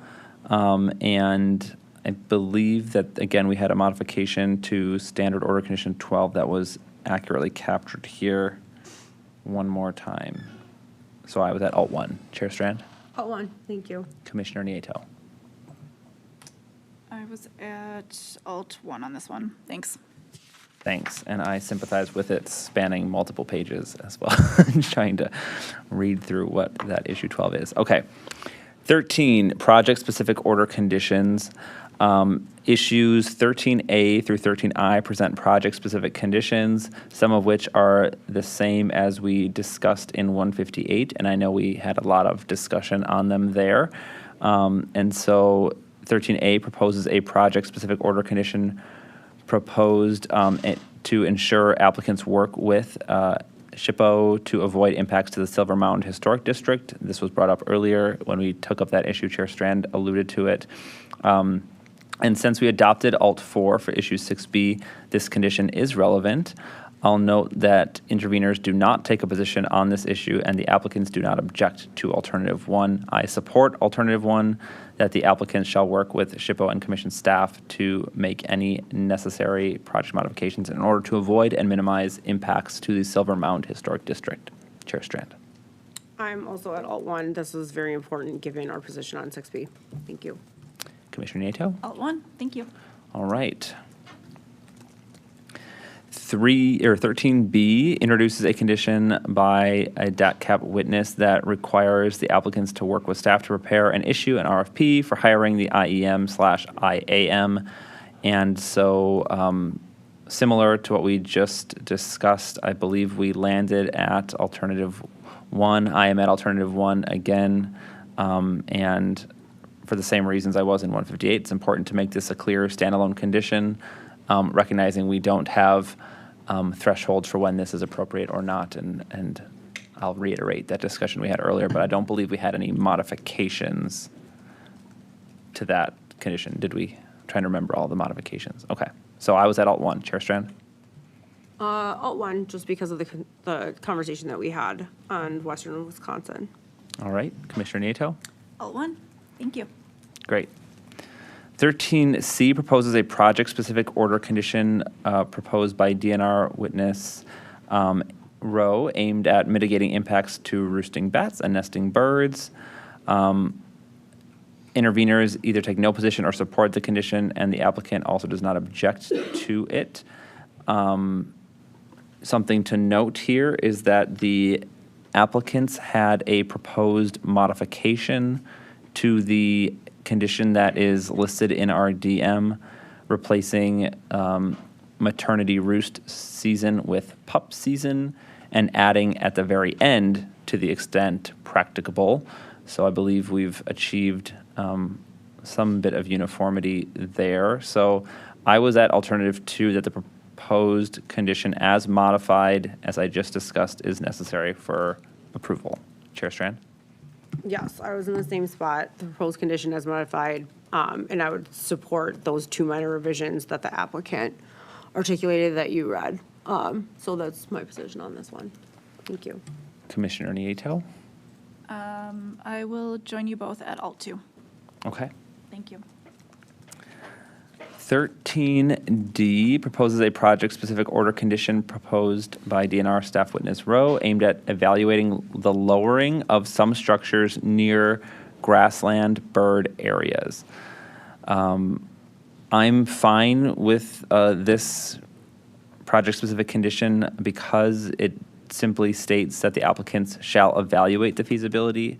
I had some concerns, I think, that were presented in the record that the lower structures could lead to larger right-of-ways or an increase in the number of structures, and I'm comfortable that the applicant can weigh all of those factors when looking at these grassland areas and come up with the best solution. So for those reasons, I think this condition is harmless enough, and we have the word feasible in here, so I'm assuming it needs to be modified to the extent practicable instead of and if feasible. So that is, I guess, an alt 2 for 13D. Chair Strand. I'm actually at alt 3 on this one, so you guys can decide what you want to do with the language, but I don't think that I think this is too subjective. I don't think it's clear what compliance would look like, and I feel like that could lead to some judgment calls, that could lead to confusion and maybe lack of clarity or miscommunication between DNR and the commission. So I don't see the perceived value of this outweighing some potential negative impacts. I understand what you're saying about how this could lead to wider rights of way or greater visual disturbance to specific species, bird species. I am not convinced that those will not occur if this condition were to be imposed. So for those reasons, I'm at alternative 3, that the condition's not necessary for the project. Commissioner Nieto? I was at alternative 1. I found value in this condition. I think if we're going to implement it, we can do that, and if practicable change, just to be consistent, I'd be fine with that. But I found it overall to be reasonable and appreciated witness Rowe's rebuttal further clarifying on the issue. I think I'll join Chair Strand here at alt 3. The only reason I was supportive of the alt 2 is because it was so watered down, and I think another concern I had was, and I discussed this with staff, is that in high grassland bird usage areas isn't even defined. It's just it's a feeling, I guess, and it's discussed in the record, but it wouldn't be represented in our order anywhere. And so the vagueness of the condition was also giving me some concern as well. So, yeah, I'm going to join Chair Strand at alt 3 for this one, given what she said. Commissioner Nieto? I'm going to stay, I'll just stay at alt 1 then, and I don't need to do a modification for that. Okay. All right, that was 13D. Brings us to 13E, presenting a condition regarding identification of remnant prairie areas, similar to what we discussed for 158. I believe we had a modification in 158 that modified the first half of this condition by adding to the extent practicable and removing the latter half of it. So that would be an alternative 2, and I don't have that language that we had last time, but I know legal and the chair do, so I'll turn it over to you, Chair Strand. Yep, I'll just say alt 2 consistent with the condition the modified condition adopted by the commission in, let's see, 5 CE 158, but I can say it again if you need it. No. Okay, great. Good. Commissioner Nieto? Yep, I'll join on that. Great. 13F is a condition regarding notification of site-specific restoration. The applicant proposes an alternative version of this condition as to the one that was proposed in the party hearing. So the final put forth by the applicant is different than what we have here in our DM. So I believe it was the applicants shall consider landowner input if provided when designing their site-specific restoration plan. If the degree of ground disturbance necessitates supplemental seeding, landowners' input may include supplemental seed mixes to be used. And that was from the hearing transcript. So I'm fine at alternative 2, modifying the condition to align with what was put forth at the hearing. The applicant in this case was opposed to some of the more proactive language that we adopted in 158. I'm open to the language we adopted in 158 as well, so I'm interested to hear what my colleagues think. Thank you. So being the legal eagle grammar hammer that I am, I gave a lot of thought to the language in the DM, the language that we approved in 158, and this alternative language that you're mentioning. I strongly believe that the language that we approved in 158, that's almost the same as what's in the DM, is much better and more clear than this other grid forward language. Yep. That, to your point, is not here and it did not carry over to 157. Given the very strong case that you have made regarding the similarities of these projects, and in fact, the actual interconnection and overlap of these projects, I think it's of utmost importance to be consistent on something like this between CPCNs. So my position would be to approve the language in 157 that we approved in 158 for this condition, which would be, to the extent practicable, the applicants shall communicate and coordinate with landowners when designing their site-specific restoration plan. If the degree of ground disturbance necessitates supplemental seeding, landowners shall have opportunity to provide input on supplemental seed mixes to be used. And we talked, I think, at length about the value of this condition and the spirit of it in 158. So that remains the same for me. So again, I just support including exact same wording here that we approved in Western Wisconsin. Thank you. Makes sense to me. Commissioner Nieto? I was supportive of the 158 language as well. I didn't see enough of a distinction between the two dockets to modify the language, and it was in the public interest in 158, so I think it's also in the public interest here. All right, we are in agreement there. So that is an alternative 2 with the language as just described by Chair Strand. Brings us to 13G, and this is a condition to mitigate the spread of oak wilt. And I believe we ended in maybe different places on this one in the last docket. So I am at alternative 1 for this one, as I was in the 158 case. Chair Strand. I'm in the same place that I was, so alt 2. Thank you.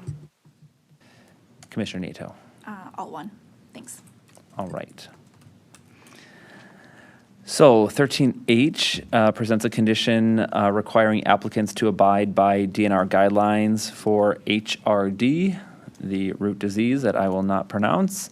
And the interveners, again, do not object. And so I am at alternative 1 that the proposed condition is necessary for approval. Chair Strand. Alt 1, thank you. I was at potentially an alt 2 modifying it. I would just note in 158, this clause and request written permission is not worded in the order condition. So here we add and request written permission, and then we go on to say the applicant shall only proceed with written permission. And so to the extent we're making things consistent across the two, that modification would bring us in line with the 158 language. That sounds good. I'm all for the consistency there.